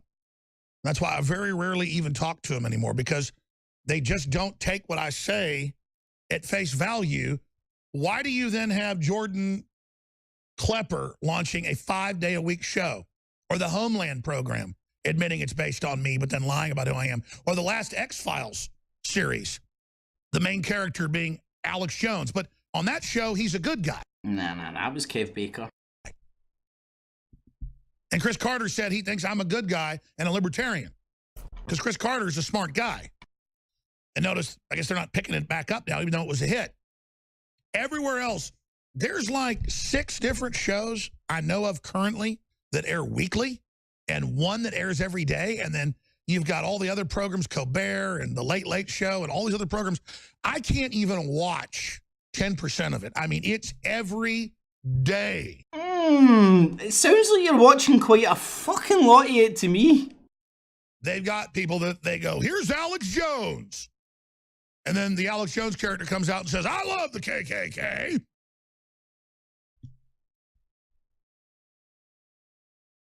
When Alex Jones says he likes the KKK, he's talking about special KKK breakfast. Fucking three balls. Joe Rogan, who I've known since like 1998. I like him. When you've known somebody that long, he's a funny guy, but he's sitting there making jokes going, yeah, Alex says there's slave colonies on Mars. I never said that. Somebody else said that on my show. And I didn't agree with him. It's like if Eddie Bravo comes on Joe's show and says the world's flat, do I then go, yeah, Joe Rogan says the world's flat. Did you hear? So he's meant to be calling out Senk, and then he's talking about Joe Rogan and all these other guys and stuff, and just one big celebrity fucking douchebag bitch fest. Right? Now, watch this for some shameless ass fucking snake oil salesman bullcrap. For me, my journey to this point really has to do with a daughter that was affected by a vaccine. You know, one day she's a perfectly normal child, and the next... Roll out the fucking injured daughter. Yes, my daughter was adversely affected by this vaccine. She remained extremely tiny. My daughter was actually behind all these products. Oh! How did these get here? Oh! Yes! Oh, coincidence. Yeah, shut up, bitch. I'm selling my products. That's the fucking gimp daughter trying to make... She wants to be on TV. You sit there and shut up. You're small hen. I've got some products to sell. So my poor daughter... Oh, my poor daughter. Say she has a huge medical condition. I'm sure it was a coincidence, by the way. I'm sure it was a coincidence 12 years ago. I'm sorry to hear that. It's just for most people like yourself, there's always a... Why, always a silver lining. Let's make some money from your daughter's medical disaster. Always a silver lining. Story behind why that happened, and I guess with you can profiteer off of any misery, even your own. It's wow. Right, and all these jokesters. Shave your daughter's head, wheel her down the main street with a collection bowl between her feet. on television, right? The Colberts of the world. They think it's funny. They think it's hilarious. Until it affects them, it's not going to be so funny, Alex. It won't be so funny then, will it? Yeah, I wonder what they'll be selling if they get fucking affected by any shit. No, it's not. Remember that this is... Well, the thing I'm best known for, this ties into the hurricane, is gay frogs. About 6-7 years ago, this is a infomercial. I was reading a scientific report that actually said it made the frogs female, trans, or made male frogs be attracted to male frogs. And was causing extinction level events. Strangely enough, well, probably attacking, but and it's so respected. But I wanted to get him on because top sellers at Whole Foods. Everybody recognizes our labeling. Mark Gonzalez, the line is a plug, but it's really. But the other big area is shower filters, bath. But I said I'm not plugging. There are the very best filters you can. And this isn't a pitch for water filtration, but we go out and find the very best gravity fed. This isn't a pitch, but you can buy our water filtration here. Oh, the water in the world is shit! Don't drink water! It's all contaminated with everything! The only water you should be drinking is out of an Alexa Berkeley fucking water filler! Ah, shit. In at the bottom of the hour, we have our reporters who are in Houston coming on. There's so much happening. Social justice warriors on major campuses are moving to ban veterans from being able to attend college. I mean, this is just the societal meltdown that you've wanted for ages. That is happening in this society and in this culture. But the I polarization. like to do things where I know I can at least take control of it myself personally. Yeah, now, this is him trying to pass off news and politics, but it's not. This fat fuck is lying to you. This is a pre-planned package to sell you shite. On British TV, he wouldn't be able to do this without declaring it was an advert, because it's one big advert.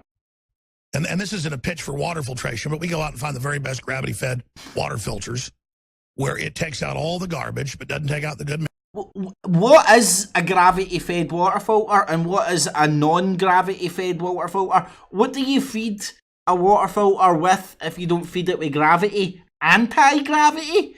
Is Alex Jones trying to tell us about some secret UFO technology he has? Minerals, and then I put my drinking water through that. And if I'm lazy, I've got reverse osmosis, which really cleans the water but cuts out the minerals. So over time is probably not too good for you to only drink reverse osmosis. But don't worry, he'll sell you the minerals that you'll rip out your body by drinking water the way that he's now telling you to do that. He'll sell you a pill to give you back all the shit that you've just ripped out your body. That's in all the studies. But I said I'm not plugging. There are the very best filters you can find out there. He's shower not filters, plugging. bath filters, and that's where you also absorb a lot of it. But the other big area is the shampoo. It's real! And the sunscreens and the cosmetics and the body washes and the soap, which isn't... Oh, I want my Infowars ball wash. Your balls... We all know that your balls didn't smell like they did back in the caveman days. We've now got caveman ball scrub. These... Caveman ball scrub makes your balls smell like you're a prehistoric dinosaur, just like the caveman intended. Really soap. We had spent, and this is a plug, but it's really informational until the bottom. This isn't a plug, but we have spent this is a plug, but it's really informational. It's one big infomercial, you scamming fuck. The hour when Sheriff Arpaio joins us. We spent years saying we want to get an organic, this is an advert, high-quality line of toiletries and personal care products. I want my Infowars fucking toilet paper. So that I can use them in my own home and know from the manufacturer it's really what they say. Hold the product. Okay. And, folks, we got Mark. Quick, look at your business partner's name. Gonzalez, the owner of Nature's Brands, one of the biggest organic brands in the country. In the world! One of the top sellers at Whole Foods. Everybody recognizes our labeling because he's so nice. He even let us use basically his labeling but changed the name to Emmerich's Essentials. So whether you get it at Whole Foods under his name or from us, what's best about it is it's on the low end of cost, but better than a lot of the other so-called organic brands. And yeah, it's at the low end of the cost. What does that mean, Alex? It means it might not be the cheapest, but it also might not be the most expensive. It's basically sales speak for mumble-jumble bullshit. Up a bit, down a bit, left a bit, right a bit. But I wanted to get him on because he's the expert. He's got a bunch of the brands there of what's in some of the other leading brands and some of the other supposed natural brands that really aren't organic. But so he's going to sell you shampoo because of his daughter that had a reaction to a vaccine. Beautiful. Essentials is nature's brands. And you know, the globalists, the media, target our sponsors. You know, the Illuminati, the lizard people, the globalists, the ones that shall not be named. They know that they don't want you shampooing your hair. They want you walking about without shampooed hair. We all know that. It's real. It's real. Sponsors target our partners. So Mark Gonzalez has a lot of courage from naturesbrands.com. Yeah, he has a lot of courage selling the anti-New World Order shampoo.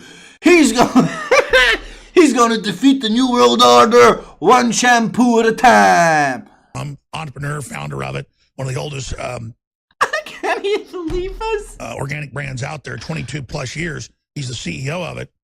He has a lot of courage to come on because he's not a stupid guy. He knows. Yeah, you get a lot of courage to sell his shit and do an advert on your thing that gets millions of people to buy his shit. A lot of courage to make money off a fat snake oil salesman. The bullies out there will probably attack him, but how could they criticize him for coming on to actually tell people about the chemicals that are in things you use every day? If you look very closely, you'll see his wee midget daughter just trying to jump above the products to get on TV. It's her dream. All she's ever wanted to do is be live on the internet, on Infowars and stuff.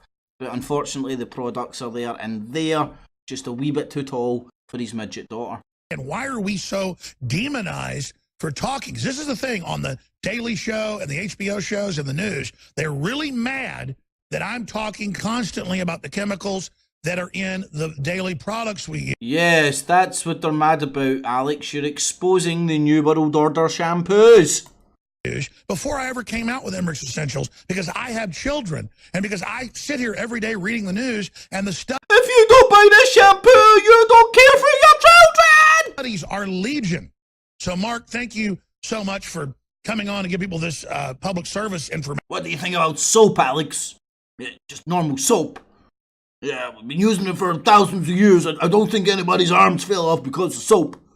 That I think everybody should really appreciate, but no! You need 10 million brands of different fucking shit to basically clean your body, but differently, slightly differently for every area of your body. You need hand scrub, you need feet scrub, you need ball scrub, you need asshole scrub, you need vaginal wash, you need Vagisil, but organic. Separately, also letting us end up, because we took us years to actually find a top flight company like you that would let us private label. So thank you so much.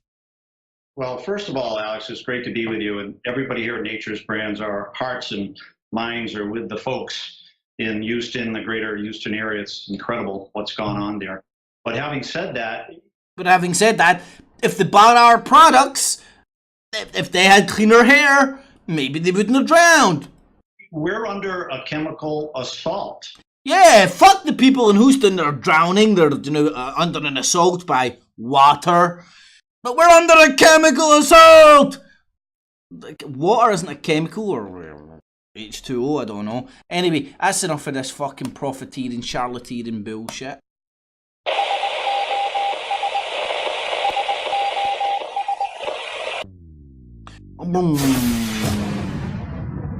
I've studied Russia and Switzerland and South Africa and Nigeria. Them full of anti-American garbage. Fucking Kong. Europe will not stop being diverse. And he says no country will stay the way it was. Well, here's the problem. You're deciding, you're saying it's a program to make Europe non-European, and then the group you bring in against all the polls and the people is unprepared UN program. But when I started hearing people want them divided and conquered. I'm trying to get to the actual clip instead of this fat cunt gibbering about it. Because he does actually play it. Surely it doesn't take fat cunt this long, did it? Oh, it did. It actually took him. Yeah, in fact, I can't complain. Saying we're going to Islamify you. Yeah, right, we're going to Islamify you. Watch out for him saying that. Oh, and by the way, they've announced in Sweden, Muslims are allowed to rape. It's their culture. Here it is. Yes, yeah, by the way, there we go. In Sweden, the Muslims are allowed to rape. Oh, God. Do you know how many people just like take that for verbatim off this fat cunt? Diversity is now, in some parts of Europe, seen as a threat. Diversity comes with challenges. But diversity is humanity's destiny. Totally sick. There is not going to be... It's totally sick. And again, this is where you get the polarization of the retardation of all the nations. Or just the nation. But there is no right or wrong answer here. There isn't. It's subjective. It's objective. It's down to one's own opinion. And they're trying to get you to fight over people having different opinions. When one of the fucking premises that they both go on about is tolerance of people with different opinions. Right? And we just heard from the UK column talking about the BRICS and all this shit. That all they do is want a different type of centralisation of power. Do it our way, not their way. We'll do it good. They'll do it bad. So I could argue about this with this guy. I could play devil's advocate and say that there's... I mean...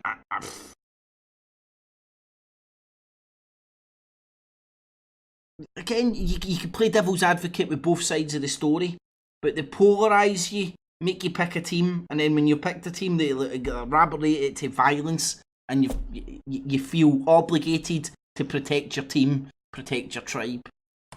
Even in the remotest places of this planet, a nation that will not see diversity in its future, society that is exclusively composed of people from one culture, are trying to portray a future based on a past that never existed. Hit pause. Therefore, that...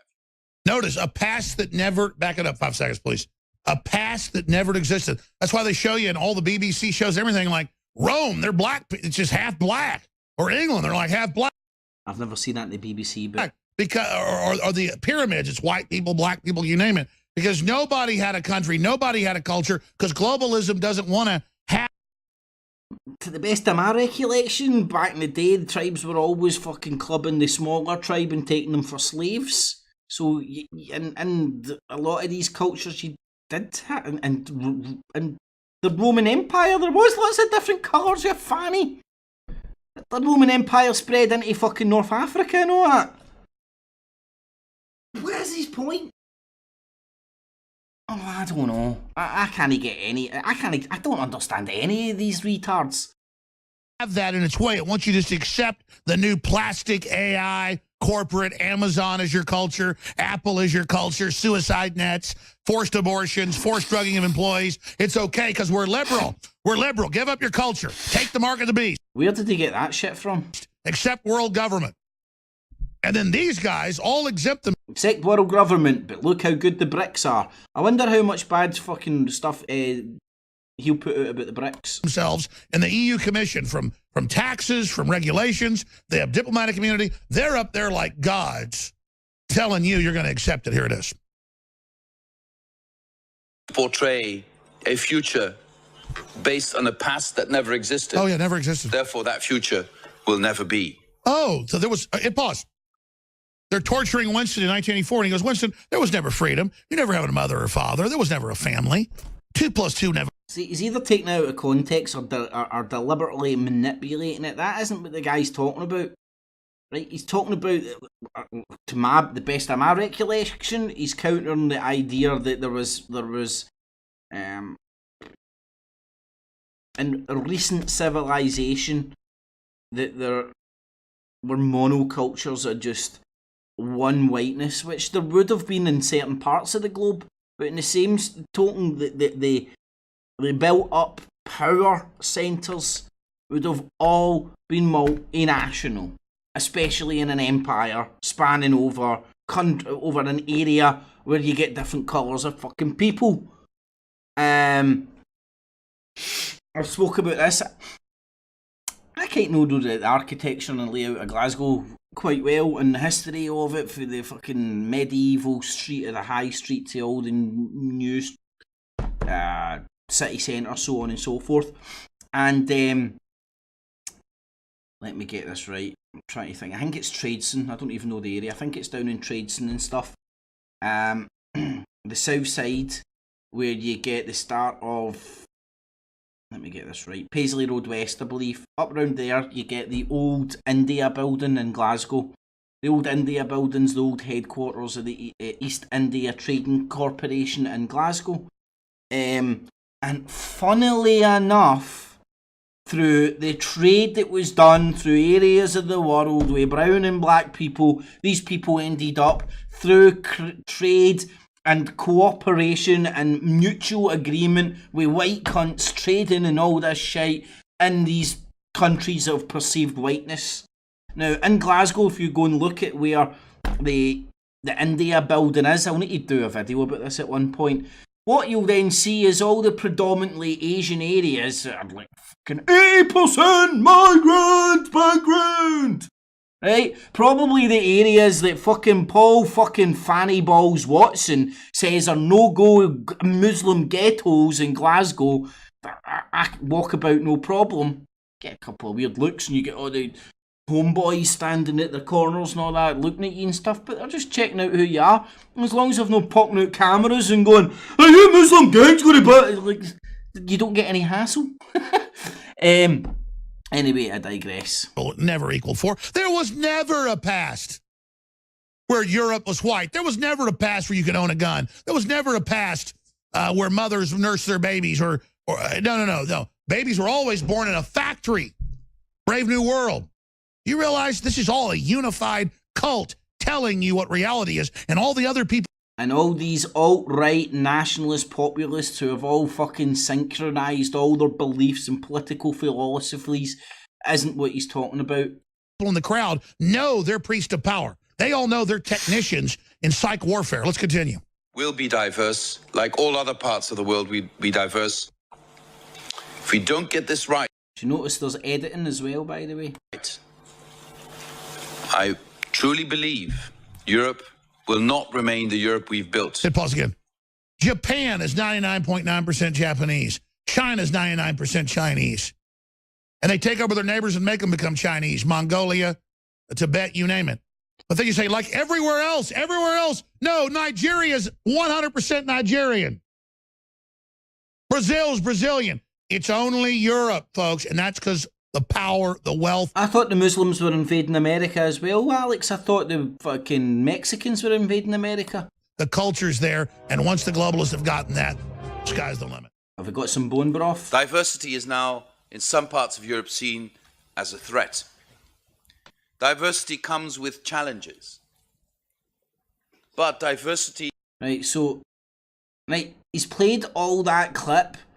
At what point did he say that he wanted to Islamify Europe? At what fucking point in that fat fuck's reality did this guy, this fucking specky bastard here, say that he wants to Islamify Europe or Europeans? Right? Lies, Tommy Titbag. Now somebody who helped wake me up about the real Islamicist threat is the man that's joining us right now, Tommy Robinson, because I remember seeing him in articles 10 years ago about they're grooming young girls, the Muslims are taking over the police and the social workers and the town councils, and it's an Islamicist takeover, and I was like, oh, that's another nut like David Horowitz. Well, 10 years later, it's all come true in spades. And I've got stacks of news right here. Yep. Now, anybody staying in Britain, he's now telling you Tommy Robinson's right and our country's now ruled by Islamicists. Dealing with it, the Sunday Express, Rotherham abuse scandal, horrified reality of industrial scale child grooming. Was Robin right? And again, using cases of identified, arrested paedophile scumfucks that have been arrested by the authorities, prosecuted, went through the court system. They're all rotting in jail and stuff, and hopefully they get fucking murdered in jail and shit. And they're using this as an example that the authorities are doing nothing about Muslim paedophile gangs. If that isn't 1984-esque, I do not know what is. saying that 10 years ago, and countless videos of him being physically attacked, and I should add fighting back. Oh, look, this sweet little Tommy. To Muslim foster care of the Times of London last week. So the new spin is, yes, her mother. And again, go and look at the... Christian, yes, they took the cross from her, but maybe she's got some Muslim family or something. Oh, and their quote Breitbart, go and look at the opposite side of this argument, and it isn't as bad as they're making out. The family could speak English and stuff. Apparently the family she was took from were a bit of scumbags and stuff, and eventually got back to the grandma. Right? Just like the shit in Sweden and stuff, they're taking shit, manipulating it, and using it for propaganda. You know, grandparents. Oh, but they wouldn't give her to the grandparents who were Christian. So what this is somebody... but they ended up at the grandparents that were Christian. What if the grandparents that were Christian were fucking scumfucks, you fat prick? A Christian family, I guess, being sucked back into the cult by folks that aren't her family. But the issue here is Tommy Robinson... There's the Chicken Little in him. Spearheaded. Right, fucking just get the more wee shootings, prick more on. bombings, to where now you can have 15 people run over and die, 200 injured, and the next day it's out of the news. But then you get one white supremacist ding-dong running over somebody and killing them. It's the end of the world. And, you know, Trump's the devil and the Antifa's good and communists are out beating everybody up. But now the Democrats are backing off. So it seems like there's a real battle. We know there is. But the pendulum may be starting to swing back the other way because people like Tommy Robinson and people like the last fellow we had on are forcing these rats out in the open to really say what they believe. I saw a big example out of Europe last night and another one out of England where they've got the refugees raping people. And then the leader of a refugee group in Italy said, well, once you stick your ding-a-ling, he actually used that term, he used these weird terms, in them, then they like it, then they need it, and it's good under Islam to rape women. And then they're... Go and source that quote and see if it's like it stands up any scrutiny. They're defending the refugee coordinator. I mean, because they're literally like in Spain, in Italy, raping people in broad daylight, folks. Literally raping people in broad daylight. He's got the documents. That fat cunt's literally standing in Spain and Italy at the same time watching these Muslims rape people in broad daylight because Sweden just legalized rape because it's part of the Muslim culture. Listen to the retardationness of this fat fuck. The Europeans are so genteel on average. They're just like, what's going on? Whether it's Spain or England, they just sit there while... Yeah, and Europeans just sit around and watch Muslims raping women in broad daylight, according to this fat prick. How can you believe anything out of his mouth? This isn't based in anything, based in no reality. You know, it's like people come in with knives, start stabbing everybody, only one guy... I mean, who are you trying to convince me that there's fucking anybody raping anybody in open daylight fucking in Europe, you fucking fat cunt? Out of 100 goes, screw you, this is England, I'm going to kick your ass, and one guy basically fought him off, getting stabbed like 14 times. I mean, where are the people like that? Tommy Robinson to give us the state of the ongoing Islamic invasion, but it seems like humanity's kind of coming out of their days a little bit, and that we're not on the mat anymore. Is that true? I've just come back off a 2-week holiday. During that 2 weeks, there's been 7 terrorist attacks in Europe. That's when So that's in a 2-week period. So, and that's now. And obviously, as we go on each year, we see terrorism. Remember the days when Alex Jones used to call everything a false flag and all the terror attacks were false flags by the American government? Now, all the terrorist attacks are just exactly what they say they are. Increasing by 60%. So people have to ask themselves, which is where I don't understand what's going on with the European men, or even European women, what's going on with people to think, where is this heading? Where is this going? If we go back through each year, it gets worse and worse. And things like, I always say, Alex, in my hometown of Luton, which is now, we have over 30 mosques, we had just, you know, the attack this week at Buckingham Palace, where the Muslim jumped out of his Uber taxi with a sword shouting Allah Akbar, trying to behead police officers outside our Queen's home.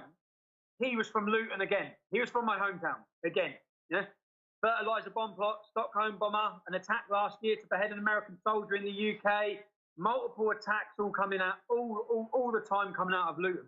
So Luton's quite a hot spot for wee white fannies that run around fucking wearing fucking ski masks, inciting people, and for a lot of brown fannies who seem to be bouncing about doing their best to incite people to violence. Is there a correlation there? I always say, if you'd have said to people in Luton 30 years ago, if you'd have said to them at that time, in 30 years, in this town, every single food outlet in the city centre would be halal. Your soldiers would get attacked on their homecoming parade. The emblem of your country will be banned on your national day from all premises. So what he's saying here is, if you told people back then what it's like now, they would never have believed you. So when I tell you it's Armageddon in 10 years' time, you better believe me. Right, Tommy, I get your logic. Yeah, terrorist attack after terrorist attack after terrorist attack will be plotted from this hometown. There would be 30 mosques. 40% of the town will be Muslim. It will be the home to Al-Mujahideen, one of the world's most extreme terrorist organisations. If you'd have said that 30 years ago to the Lutonians, men and women in Luton, they'd have said you're mad. Now that's happened in 30 years. So what I always say to America and people in America, like that. It happened like that. I know of my home. Well, hey, like the way Jive Bunny. My home cities. I look at one area, say an estate called Farley Hill, where all of a sudden it was a white working class estate. And like that, within 5 years, it's like, what's happened here? And it gets so bad so quick. And that's how... What happened was the government fucking facilitated the influx of a lot of fucking economic migrants into these places, put a lot of the poor economic migrants in with the poor white people, and I could never... The consequences surprise me. Surprise me. It's almost as if it's all been orchestrated to ferment this chaos that this wee Pied Piper motherfucker's happy to do as well. Told from Mumbai over in Asia, floods jumps to 14 as rain eases up with their own monsoon taking place in South Asia. Some of the worst flooding in years in South Asia. I wonder if Charlie Hebdo, the French shock satire publication that got rocket-propelled grenade attacks, they don't really criticize Islam now. I wonder if they'll be making fun of the death toll in Mumbai. Because they've come out. It's up on Infowars.com, the shocking, disgusting image, but it dovetails with what CNN's been reporting, what leftist professors have been pushing. The cover shows a bunch of Nazi banners and flags halfway underwater with a bunch of arms sticking up Sieg Heiling with one. Right, so let's analyse this here for a wee second. Charlie Hebdo, the agent provocateur fucking propaganda outfit from France that was used to fucking stir up a lot of the Allah Akbar ISIS shite by drawing cartoons of fucking Allah, is now stirring up a lot of the race hatred, alt-left, alt-right shite in America by drawing Houston with Nazis and all that kind of shite. and Alex Jones yet again propagating the very provocative images that they're deliberately putting out to get propagated to fucking provoke people. It's almost as if they're all part of the same mechanism. You know, it's just one big massive shit stick behind it all. One big massive shit stick behind it all. And the shit stick doesn't matter what fucking piece of shit it fucking dobs itself in before it pokes you. You're still getting fucking poked with a shit stick. And nobody's happy when you're getting poked with a shit stick. And these people are all behind the one big fucking shit stick.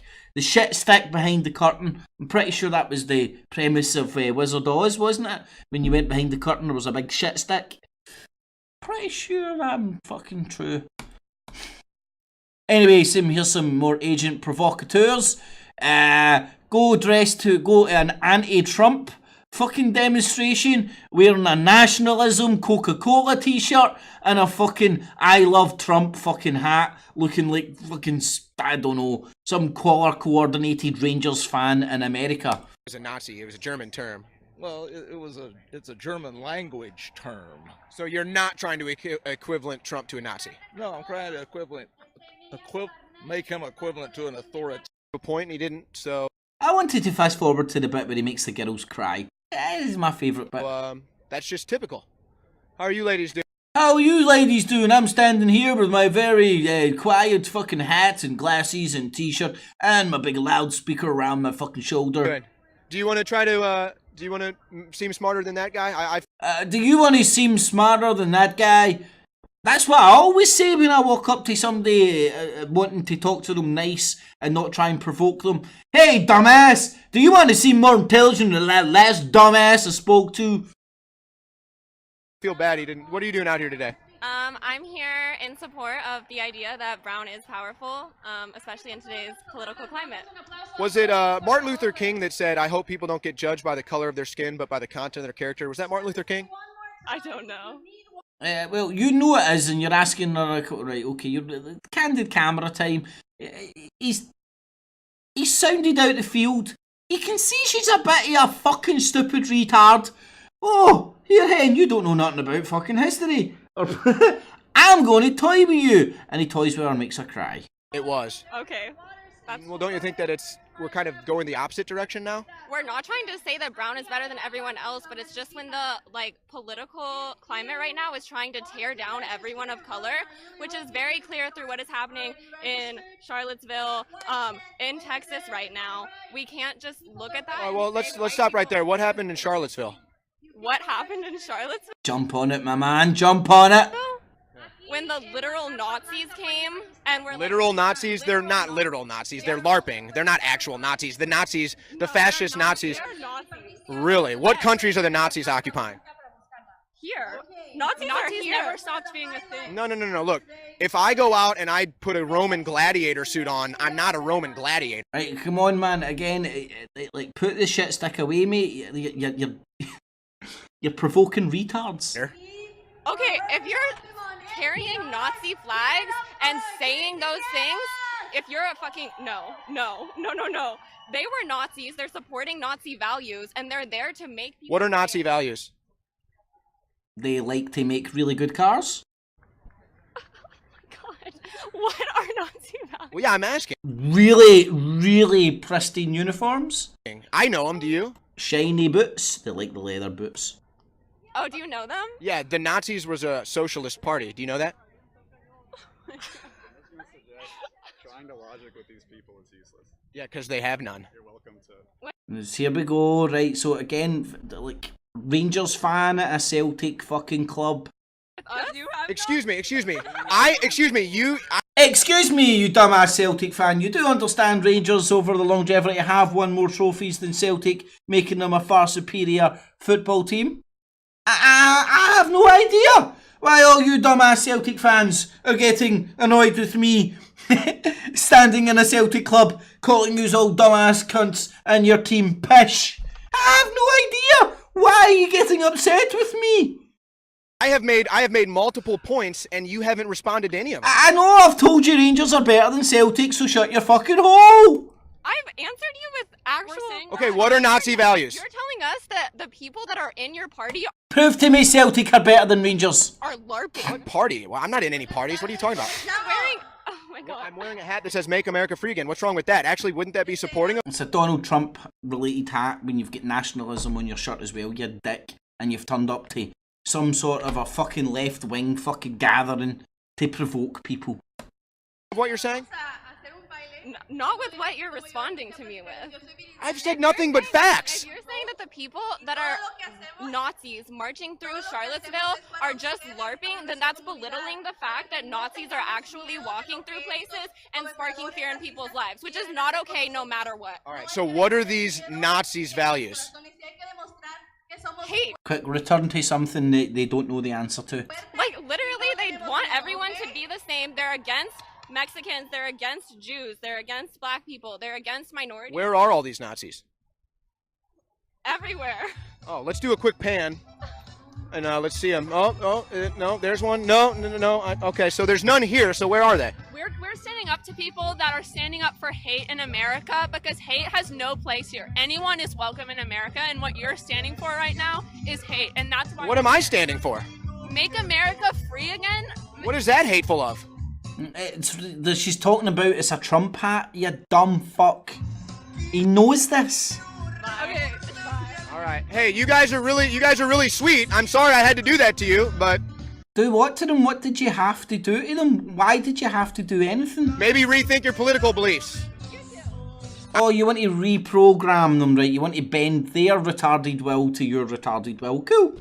I could teach you guys a lot, honestly. Hey, baby, you want to come back to my place? Look, he tries to chat them up now. Yeah, I could. If you'd like to learn, let's have a debate. That's like somebody teach him to stop looking like a stereotypical American wank on holiday. I'm telling you, they're lying. Everything that you're saying out here is just lies. It's mainstream media lies. I listen to every news. Literally, I absorb everything. It's my job. Yeah, I work for Infowars. Yes, that's why I have this mic. I'm telling you, seriously, did I not make a good point to everything you said, though? No, what are you talking about? Here, come on, let's have a conversation. No, I'm serious. What country are Nazi values actually getting political things accomplished? Where is this happening?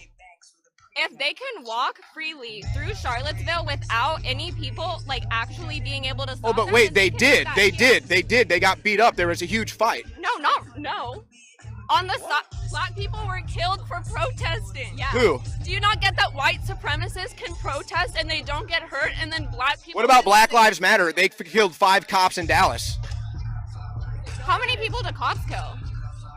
They kill a lot of people too. Yeah. Right, so if you can't see what's happening here, he's deliberately trying to trigger these people by poking them with his shit stick to get technical. He's went to a left-wing rally and he started poking people with his right-wing shit stick with a camera there to provoke reactions, to film it, to propagate that as propaganda against these retards. It's as simple a parlor trick as that. Okay, yeah, I recognize that. Okay, so then it's not... Right, so that's enough of Fat Man Jones. Let's go to Tommy Titbag. We're finishing up soon, don't worry. Good old no ham heads. Okay, let's... Rachel.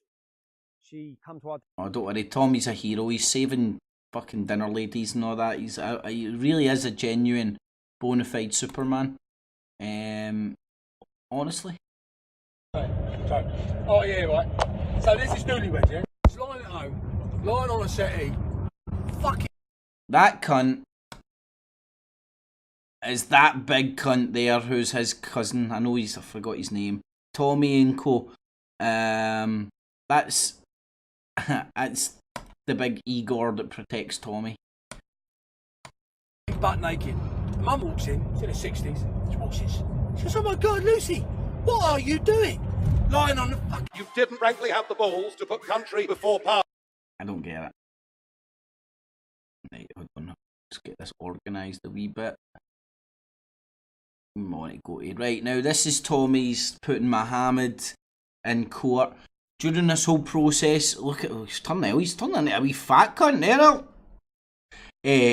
During this whole process, what he does is he goes into all the religious texts, pulls out all the bits of bullshit that allow you to demonise this one particular guy from this one version of the fairy story over all the other retards and all the other stories and all the other retarded shit going on. It's just beyond me. Right, so the hypocrisy of this, and what I couldn't understand, hold on, this is what I wanted to do, but I didn't do it. Let me see if I can do it. Because I did make a reply to this. Let me just do it again. I want to show the comments for this. Because it's something just does not compute. Keeps clear. I mean, I keep going to great lengths. I do not agree with. I do not demonise any one of the religions over the other, because that's sectarianism, and it's separating people over their beliefs in bullshit fairy stories. Right? So it's like, do you believe in Fairy 1, Fairy 2, or Fairy 3? And whatever one you pick, depends if you're right or wrong. I don't believe in Fairy 1, Fairy 2, or Fairy 3. And when I see people trying to demonise one fairy over the other, I understand it's fairy propaganda. Anyway, because I want to... Hopefully this will allow me to make my point. Because it just doesn't compute. So come on, Kip. The teachings of Christ and the teachings of Muhammad are completely different. No. Well, if you look at the story from that split, yeah. Or the split of Islam and Christianity and all the splits that have happened. But when you trace back the stories and where they come from, they all come from the same place. And over time, man has selected what fucking stories to tell and added their own shit on it, the Old Testament and New Testament and stuff. I'm not saying this from a place of ignorance. I'm saying it from a place of simplifying a lot of overcomplicated mumble-jumble religious bullshit. It all comes from the same place. It's all stories handed down initially via fucking oral stories and then written down by the admissions of the own people, the scholars who have looked at all the religious writings and canonical books. And it's all man's interpretation of what these mean, the order they've took, what's real, what's fake, what has merit, and what version they want to tell. Man's interpretation of man's stories passed down of generations, millennium, by man, to control man. And I've said that time and time and time again. I'm not saying all the retarded shit in the Bible and the Torah, New, Old Testaments, the Quran, all the different versions, isn't real.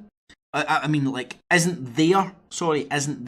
My argument is it's all fucking stuff took out of context. There's counter-arguments to the argument, and there's a counter-argument to this story's in here, but then there's another story in there that counters that and corrects it. It's men arguing about fucking man-made stories and man's manipulation of man-made stories.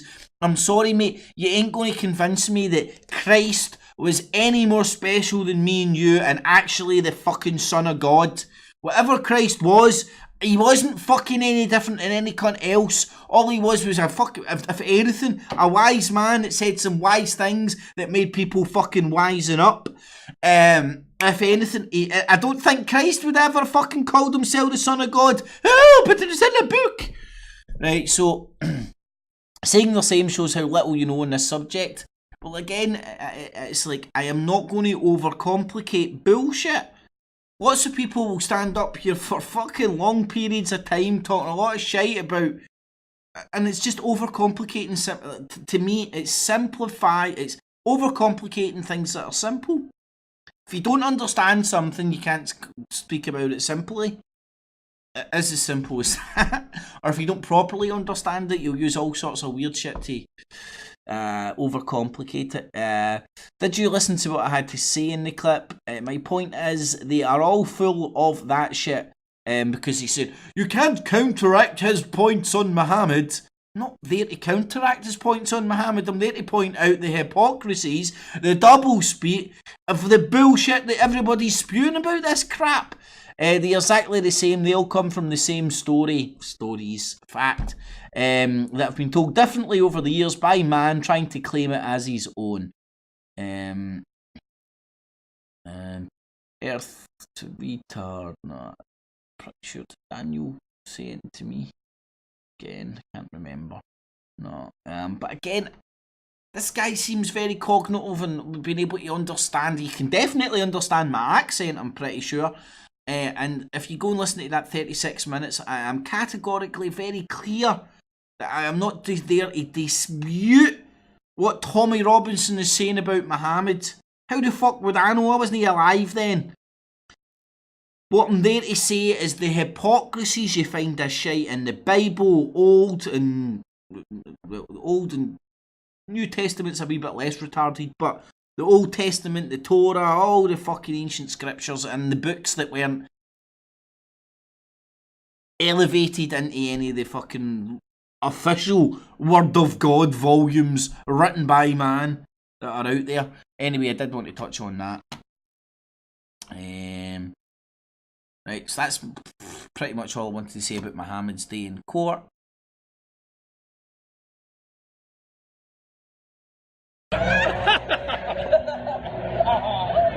Hey, there's the token black guy. Hey, don't worry, Tommy Robinson is a racist, y'all. Look, he's dancing around with black people.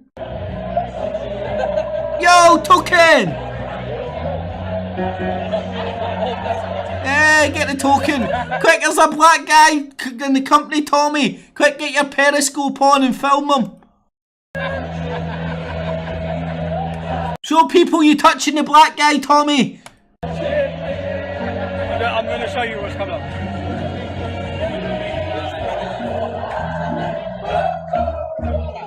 We're at the charity do for the Amelia May Foundation. I'll post up some of the other videos later, but these gentlemen are about to go live. Right. Anyway, I just wanted to. I thought it was funny because he had the token black guy there.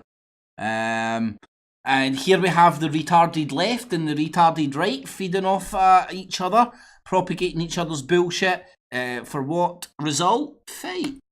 Listen up, all you hard-working honkies out there. This rant's for you. You see, after you've busted your ass for maybe 3 decades and you finally slay that fiscal dragon that is your mortgage, well, don't be so proud of your accomplishments. Yeah, because we've got a crazy black woman we've reeled out to spew some retarded shit that you, as an unthinking retard, will take verbatim and think there's every black person's as retarded as that and maybe start a race riot or something. Anyway, that's Reb Hell. But don't worry, Tommy Robinson's saving the dinner lady. Saving the dinner lady. So you remember the story of the dinner lady?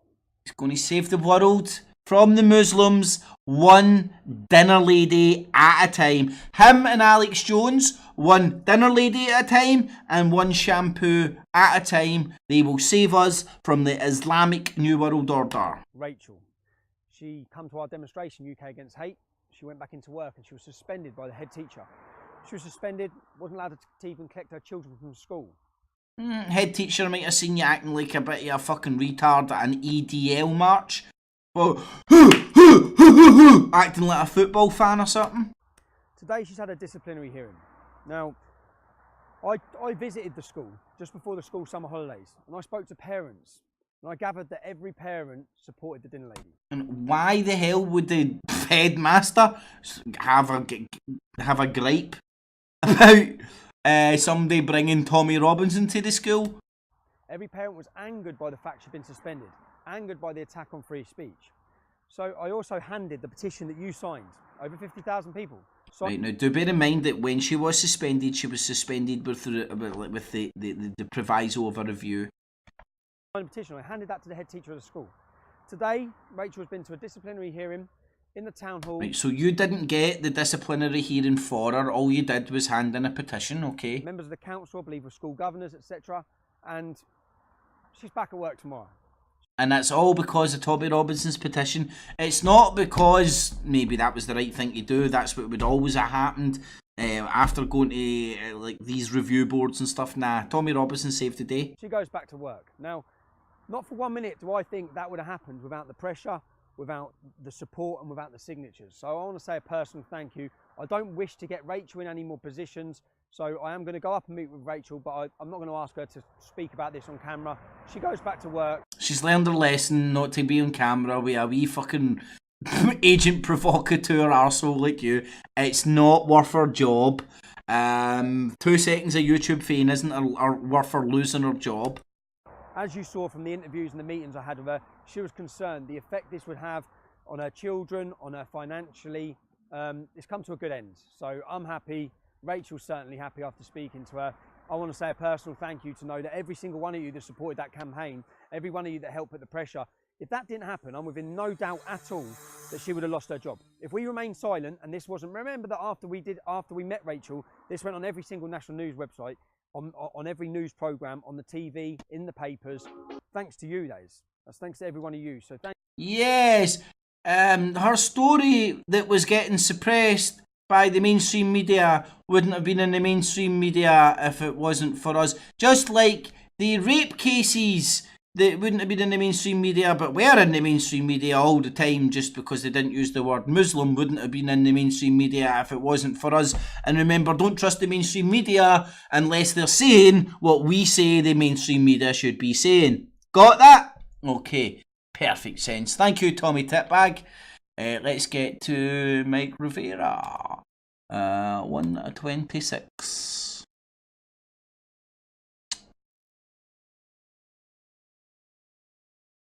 There's got to be a better way to identify, like, you know, Sun Tzu said, know your enemy. You know, we don't, when we say they, it's just like, who is they? You know what I'm saying? Who is they, Mike? Mike, tell us who they are. Well, they... the Deep Throat? Is the Deep State. Yeah! Just the Deep State, Ooga Booga Man, Illuminati. They are those who run this country for their own benefit, whether that's the military-industrial complex or the medical-industrial complex. And you're right, we should be a little bit clearer, but I think in general usage, they means, in general, the Wall Street, Washington, D.C. Okay, and who can put Wall Street in jail? Who can put politicians in jail? But of course they aren't part of they, because they are the men with funny wigs that put you in jail. So let's not talk about they. Axis of power. I think that's a good definition of who they are. Okay? We got to take a break for commercials. Do you have more? Do you want to stay over? Nope, guess not. We'll be right back after these few words. Aloha, America. Perfect description of who they are. Thank you, Mike. 1:40:16. For a long time, but the newspaper decided that origin and background of the perpetrator are never news, and the same holds this time. In other words, they're going along with this dictum that when these migrants and refugees commit acts of violent crime, that's not going to be put out there in the public. The public don't need to know. No, what I believe is happening is they see this concerted campaign from one side of the double barrel bullshit, trying to aggravate by painting a narrative on every retarded thing any brown or black or anybody that can be perceived to be an immigrant that has done in these countries that we're trying to have an effect politically in. Because it gets in the way of just accepting the new world order, everybody being working together. This next story, they're all the new world order apart from us. Natural news. And apparently, in the latest example of political... Yes, natural news. Let's just go to Alex Jones's ball bag partner. And let's see if he's got anything worthwhile to say. Political correctness gone absolute bat poo crazy. A member of Britain's Labour Party by the name of Naz Shah came on out and said that girls who have been victims of Muslim rape gangs need to shut their mouths in the spirit of diversity. Wow, man, that's pretty fucking extreme, innit? Wow, imagine if somebody actually really said that. Imagine there's actually people fucking listening to the Mike Rivero show that actually think this has actually happened because Mike Rivero has blindly quoted some Mike Adams fucking bullshit from Natural News. Imagine. Right, so, by the way, I found that. I couldn't, it was hard to find. Anyway, but I found it. Fuck off, Mike Adams. Girl who has been sexually abused by Muslim rape gangs now told to, in quotes, shut their mouths for the sake of diversity. Right, so, Mike, you've heard it, Mike Rivero. It's a Labour MP has said this. Oh, how could a Labour MP say this? Oh, look at the scary Muslim man there as well. Ah! Right, so let's just have a wee closer look here. Oh, hyperlink, Natural News, it must be real. Natural News, hyperlinks to, more stuff wiping you out. Buy fucking pills here, it'll save you. There will come a day when political correctness destroys us all. It may not happen tomorrow, it may not happen within the next few years, but it will happen only in a matter of time. On a cheery note, don't have nightmares, y'all. In the latest example of political correctness gone away, a member of British Labour Party by the name of Naz Shah recently came out against girls who have been victims of Muslim rape gangs, even going so far as to say, so Mike Rivero's right, he's rhyming and repeating this, to say they need to shut their mouths in the spirit of diversity. Oh, wow, let's have a look. Right, Gateway Pundit, okay. The very trusted, yeah, okay. British Labour MP oh, so she didn't say, she retweeted something. Right, so, okay, the scratch beneath the circus, one ball here. This already went from her saying it to her retweeting something. Right, so, could there be any other context to this stuff? Could there be any other context or anything? I mean, it's on Gateway Pundit. I mean, let's see who the Gateway Pundit is. I mean, what... that just crashed, the Gateway Pundit. Hold on. Yeah, the Gateway Pundit. Oh, right here, it's here. Right, so the Gateway Pundit, they're completely independent and they're not trying to steer you down a trodden path. Late in 2004, I started the Gateway Pundit blog after the presidential election, and that time I had my twin brother Joe and my buddy Chris as regular readers.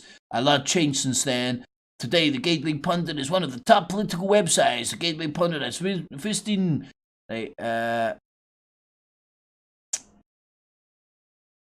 Right. This is a propaganda outfit that gets quoted by such places as Sean Hannity, Rush Limbaugh, The Drudge Report, The Blaze, Mark Levin, Fox Nation, and by several international news organisations. Woo! Right, so the Gateway Pundit, that's who we know's saying this shite. So let's get back. Here's the story here. They've already said, right, she didn't say it, she retweeted it. So let's read this a wee bit more and let's see if there's any story here. Your Brexit reported. Alright, so talking about the Brexit. The full retweet in question reads RT at Owen Jones 84 at Adam Chowdhury, that looks like, and Naz Shah BFD. Exactly. What the fuck does that shit mean? These abused girls in Rotherham and elsewhere just need to shut their mouths for good of hashtag diversity. The original tweet was posted by a spoof account pretending to be Owen Jones. Right, so my God, can you see how this is absolute fear porn? Mike Rivero and the Health Ranger are scum fucks. Unbelievable scum fucks. So somebody set up a fake Twitter account. Owen Jones is a lefty. And she's seen somebody who she let's say this Naz Shah, let's say it is her real Twitter account. Although there's a possibility it might be a fake one as well, but trial by social media, let's not even question that.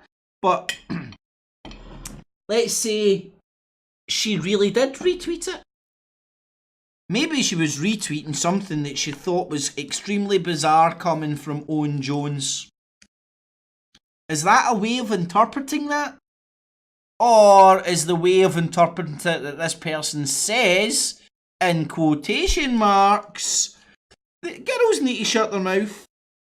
These rape case girls need to shut their mouth in the name of diversity. This didn't happen. This hasn't happened. Didn't happen.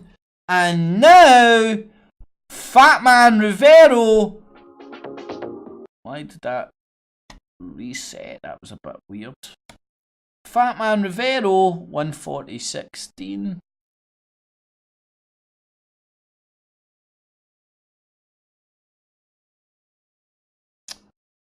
I thought this guy would have known better. This is over in Natural News. And apparently, in the latest example of political correctness gone absolute bat-poo crazy, a member of Britain's Labour Party by the name of Naz Shah came on out and said that girls who have been victims of Muslim rape gangs need to shut their mouths in the spirit of diversity. Mike Rivero, in the spirit of not lying to people, I think you should shut your fucking mouth. I don't think you're so stupid to parrot something like that without doing this very small, simple exercise that I've done and able to scratch beneath the surface and see that this is fear porn. So here you have a British Labour Party politician. No, you don't. Here you have Mike Rivero, confirmed alt-right Donald Trump supporter, telling you lies. Who's obviously on board with the New World Order, saying that girls who are being gang raped by these Muslim gangs ought to shut up in the name of diversity. If you complain about being wrong, raped and assaulted, then obviously you are being racist. This is how they're spinning it. This is how they're spinning all the shit that's coming out of Sweden and the shit that will continue to come out from Sweden until the election. That's how they're spinning the shit that's coming out of Germany and will continue to spin the shit out of Germany. And that's how they're trying, this fat little fuck in front of my eyes, trying to spin shit that's coming out of the UK. But failing, fat man.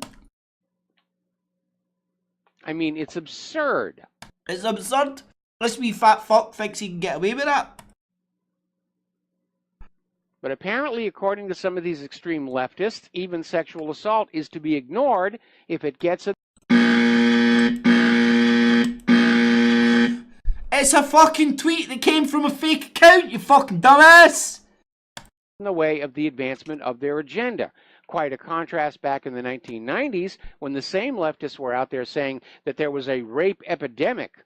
And even if you accused the wrong man, it would still be a good thing for you. All right, we're going to take a phone call here. Tony in Puerto Rico. Epic fail, Mike Rivero, man.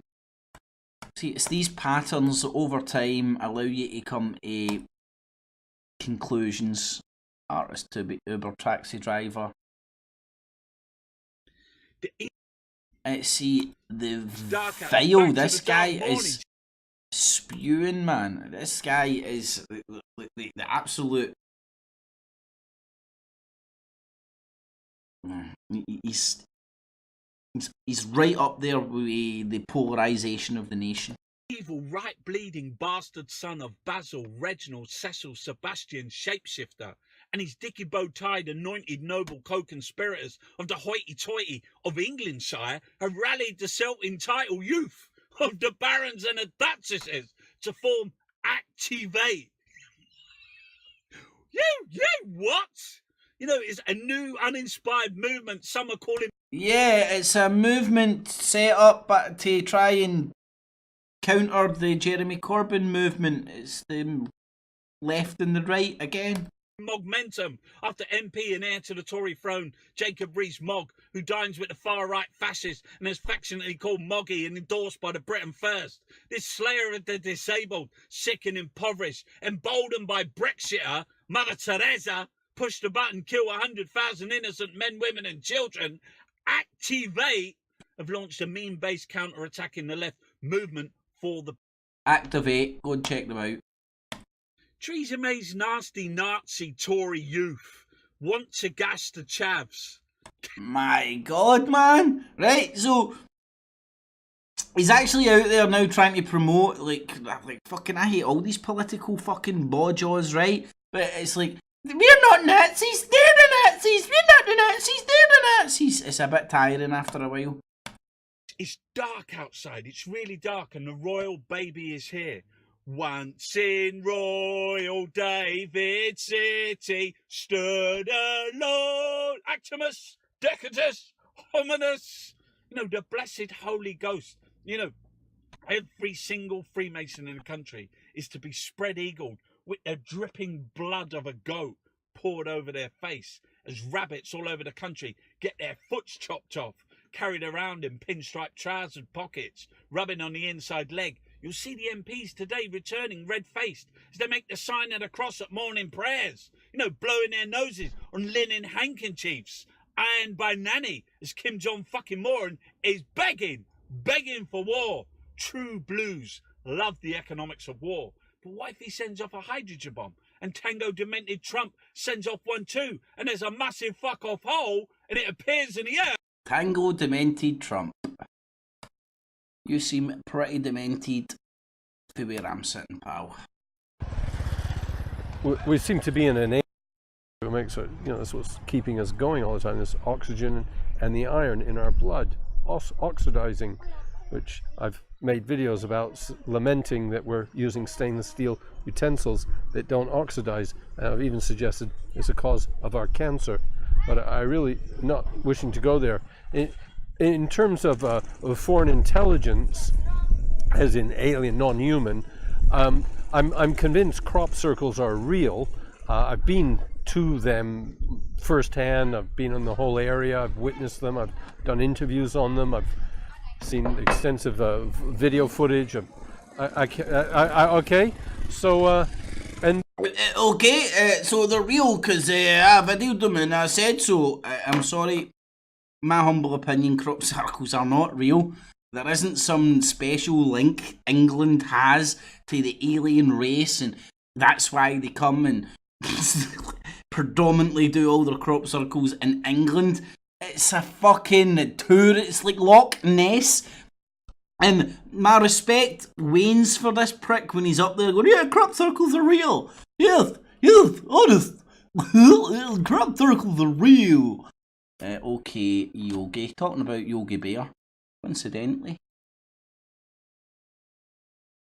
Let's do this.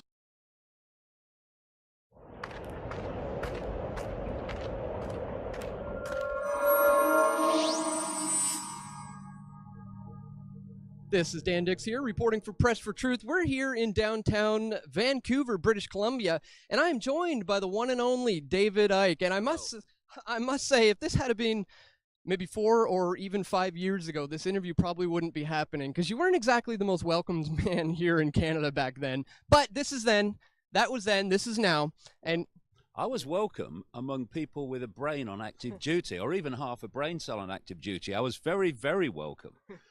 It's the people that think they are liberal who are at the very epitome of it. And interestingly, what we're looking at now very topically is a massive expansion, not least in the United States, but across Europe and in the colleges and the universities, a massive expansion of the very phenomenon that I faced here in Vancouver many, many years ago, a long time ago. And it's the phenomenon of, it's a mind game. Of course, apart from the few that are... I get... fucking hell. Taking 12 hours to explain the left-right paradigm. Everybody's been over it and understands what it is. Go and look up the definition of paradigm, right? Fuck's sake. Left-right paradigm's a bit of a different, but paradigm... Anyway. Anyway, let's get back to the Yogi Bear bit.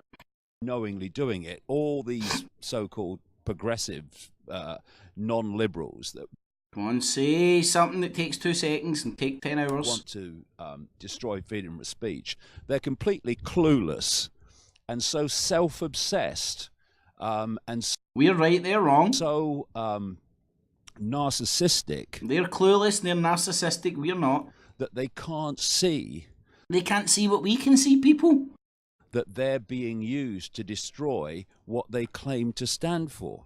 And he's talking about the left-right paradigm and has no self-awareness, that he's standing up there and like just using big, massive, broad brushstrokes and going, they can't see what we can see. We're good and they're bad and they're narcissistic and we're not.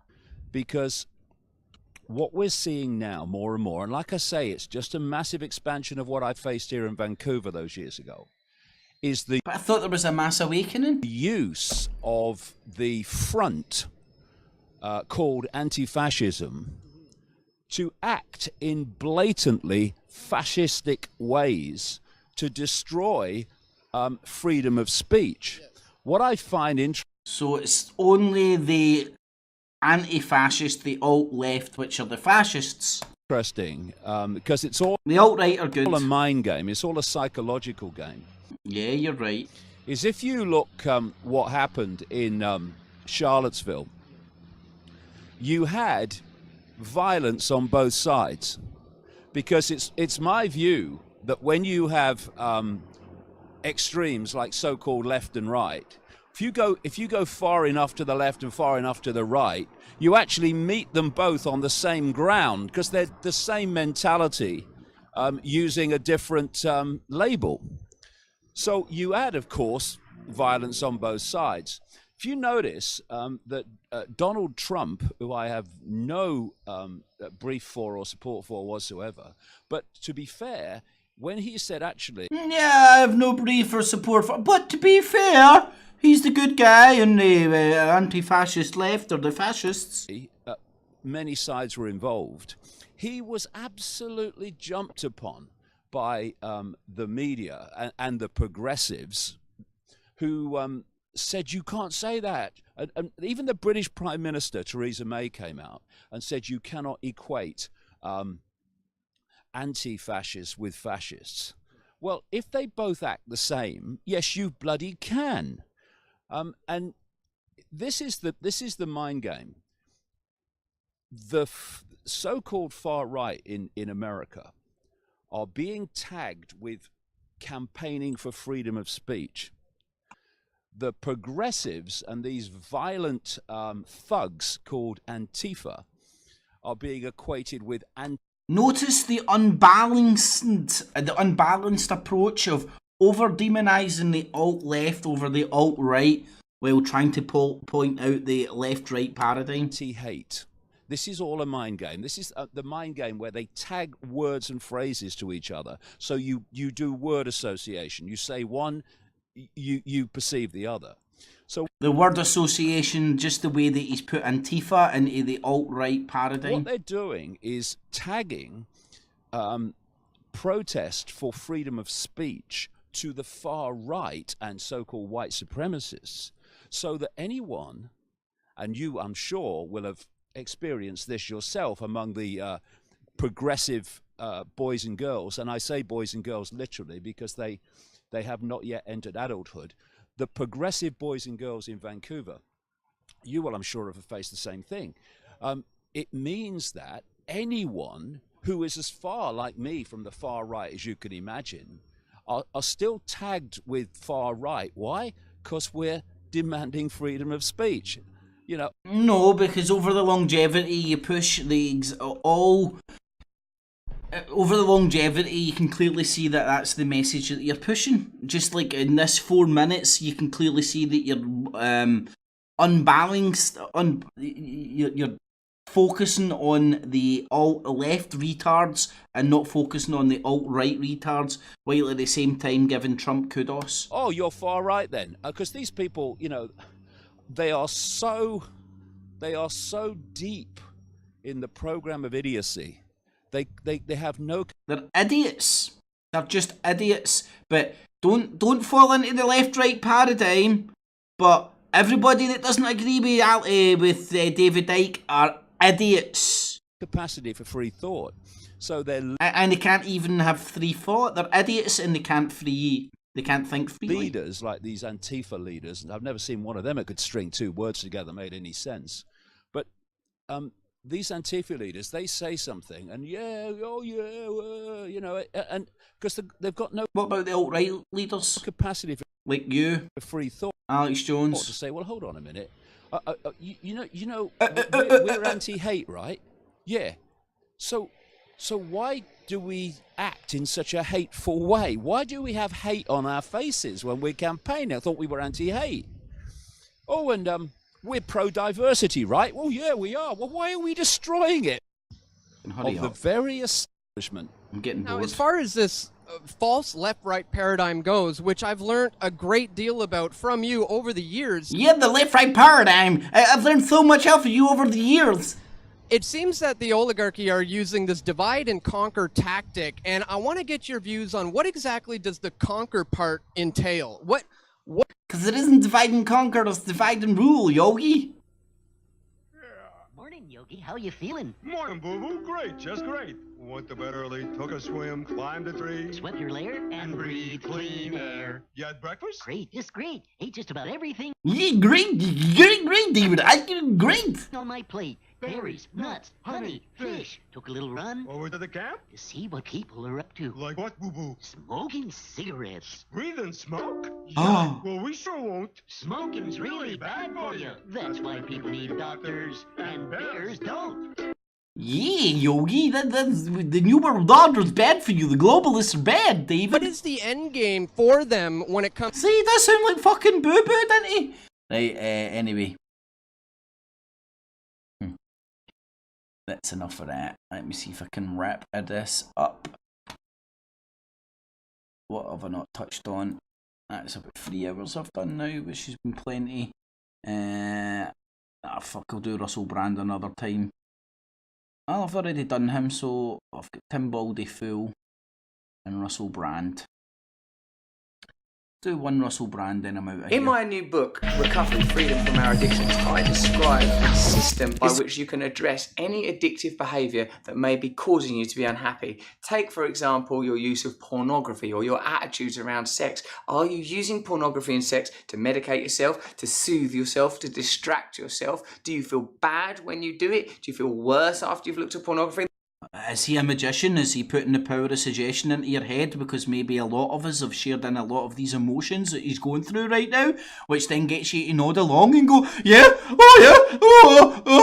I've had lots of guilty wanks, And before you've looked at it, there's a system in here which can help you change your perspective and with it, your behaviour. You don't have to be an addict in order to recover. You don't have to be an addict in order to recover. Every cunt's sick! Buy my book and you're better, because you don't have to be an addict in order to recover. I'm giving you this information not because I'm better than you, but because I'm worse than you. Because of this system, I've not looked at porn for, what time is it? It's 20 minutes? I didn't even have a watch on. Anyway, I thought that was quite disgraceful. You don't have to be an addict to recover. Oh, beautiful. But you now know about all this shit that he's coming out with now. It's to sell his book and his political ideologies as well. So thank you very much for joining, everybody. Hopefully you have enjoyed not the Infowars and nightly news. I don't know why that all cancelled on me. If you have appreciated it, feel free to stick a wee thumbs up. It is much appreciated. Or stick a thumbs down if you think it's shite. Feel free. If you get any value from the clips I do or the live shows, feel free to use the Patreon and PayPal buttons down below. It's much appreciated, and a big thanks to everybody that has. Share it with your friends, family and foes. Help the show grow, because nobody else is going to do it. Down below as well, you'll get the community page, Daiz's channel for all his music and more. The live show page, live event page, Facebag and my Twitter, and the 2 YouTubes. Make sure you sub to them. Click on the sub button and the wee bell symbol as well, and you'll get all the notifications for the live shows and any live streams I'll be doing on the street and stuff. Also forgot to tell people how I nearly got arrested today. I'm actually looking for my mobile phone right now. I left my mobile phone in a taxi Friday night. Got in contact with the taxi driver through Uber. Suggested to him, hand it into a police station. I'll collect it from there. He handed it into a police station. In the process of doing this, he clicked, there's a box you tick saying that you require a reward. Right, I'm not making this shit up.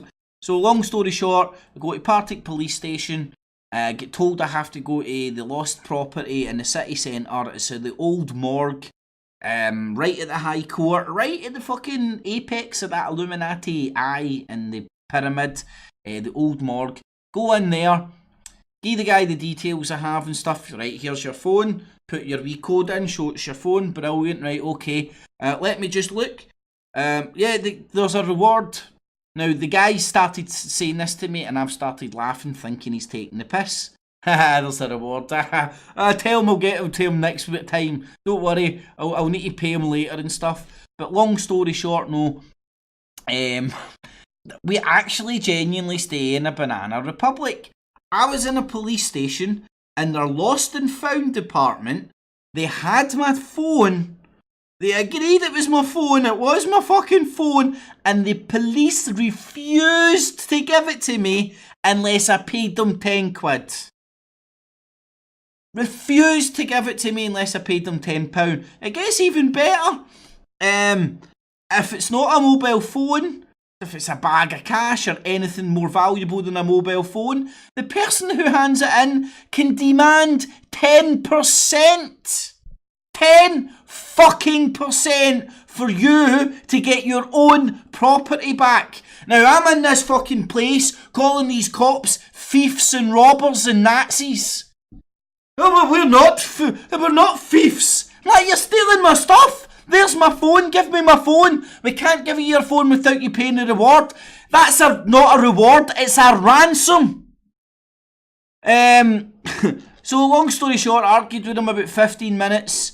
Then I went and had to cool down. Had to go to the bank machine to get a tenner out as well. Then went back down and paid the ransom to get my own property back off the Nazi bastard Scottish fucking police force.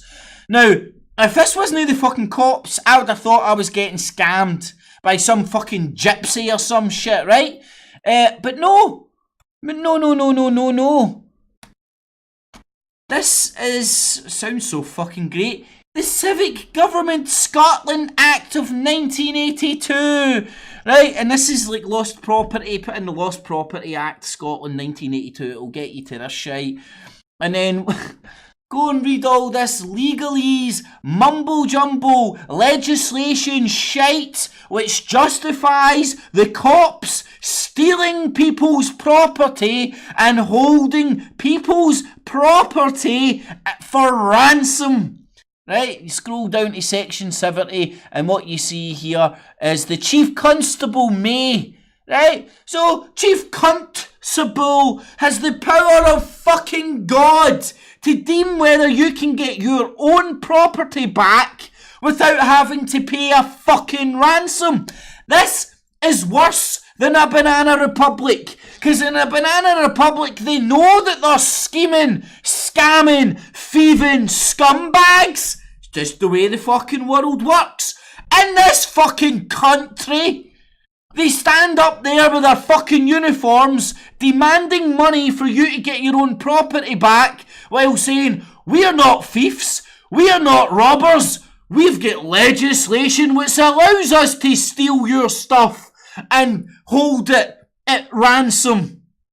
We're not thieves. Look, King Thief Cock Boy wrote a law which justifies this. I kid you not, I was in there, I was like that. See, if I was a fucking crime lord, I would take over the country and then write retarded fucking laws which made it legal for the scumbag cops to steal the citizens' property and not be technically theft in legalese mumbo-jumbo bullshit land. Right? Whew, I swear to God, I had to walk round the town for about an hour and a half and calm myself down and make sure I didn't get arrested to go and pick up my own piece of shit mobile phone. A £30 piece of shit mobile phone. Had to pay £10 fucking ransom to get it back. Unfucking believable. It's like, when was this fucking act? 1982? 1982, and this, they hate us for our freedoms. The cops have the freedom to hold your property for ransom, even though it's yours. Even though the cops know it's your private fucking property, the cops won't give you it back unless you give them fucking money. Wow, fucking wee, man. Anyway, thank God I vented that. I kid you's not. Hold on. Here's their scumbag fucking receipt. 10 quid. Cops demanding money for me to get my own property back. Can't fucking believe it. Cannot fucking believe it, man. When I was telling them thieves, you're thieves. You're thieves. That's what I'm shouting at the cops. You're thieves. We're not thieves. It's legislation. I was like, this is, in common law, you're thieves. You've got my property and you're not giving it to me. That's thieves. We've got two types of law. Legislative law and common law. You're thieves. I don't care what legalese mumbo-jumbo bullshit you've got some stupid cunt in a funny wig to fucking write to justify this. It's my property and you're not giving it to me. And then he started going down the route like, well, everybody has to pay tax. And I was like, aye, that's theft too! Clapped in his face. Then the bastard gave me my mobile phone and came out and started fucking IDing me and all that, trying to fucking poke me with a shit stick. Anyway, that's my story. Did you take your own lube? Aye. So I was like, do you know what I said to him as well? I was like, Nick, I'm going to fucking tell every cunt, never hand in any lost property to the cops. It's a scam. And then he went, that would be theft though. It's like, what are you talking about? Because I was like, I'll just advertise it on YouTube, on Facebook. That would be theft. And demanding or extortion as well. And I'm like, I wouldn't be demanding money, you fucking idiot. I'd just be lost and found. You got lost your property? I've found it. Come and get it. That's the way most people think it works. Not in the UK. Not in fucking super police force Nazi scumfuck Scotland. You have to pay money to get your own property back off the people who are meant to be stopping thieves stealing your shit. Get it fucking round us, man. We're fucked. We're fucked. Stupid cunts in uniforms. Oh, we're not thieves. We've got legislation written in 1982 which allows us to steal your shit because the constable, the fucking chief constable, may or may not have a fucking thumb up his ass that day. Anyway, fuck's sake, man. I need to fucking chill out. But anyway, that's what happened to me the day. That's how you nearly get arrested when you're fucking actually engaging with the cops in a fucking good way. Anyway, I'll say hi to everybody in the chat. Don, how you doing, my man? Alan, George, Shell, how you doing? Neil Mason in the evening, guys and girls. I'd fucking, I'm even scared to say that, mate, because it'll fucking go up in the transcript. Jemima, how you doing? Paula B in the evening, guys and girls. Thanks everybody for joining. Maggie, honestly, hope you're doing well. Alan, Helicopter Pad, Dawn, in the evening. Elizabeth, how you doing? Thanks for joining, everybody. Shell, Elizabeth, Helicopter Pad, Jemima, Paula, George. Hopefully, Jamesy boy as well. Hopefully I've not bored you too much tonight. Undead. And hopefully I've said hi to everybody. There's Ryan as well. How you doing, mate? So thanks for joining, everybody. Thumbs up, share the show. Patreon and PayPal buttons if you want to show any support.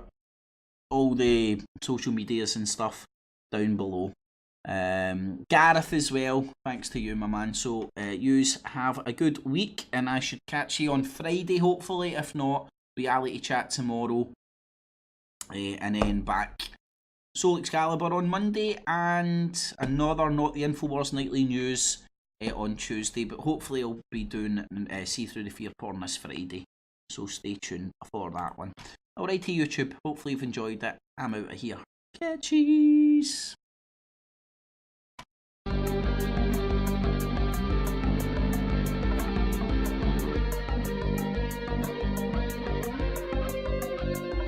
It's a F.E.A.R, F.E.A.R, it's a F.E.A.R, F.E.A.R, it's F.E.A.R, F.E.A.R, come on.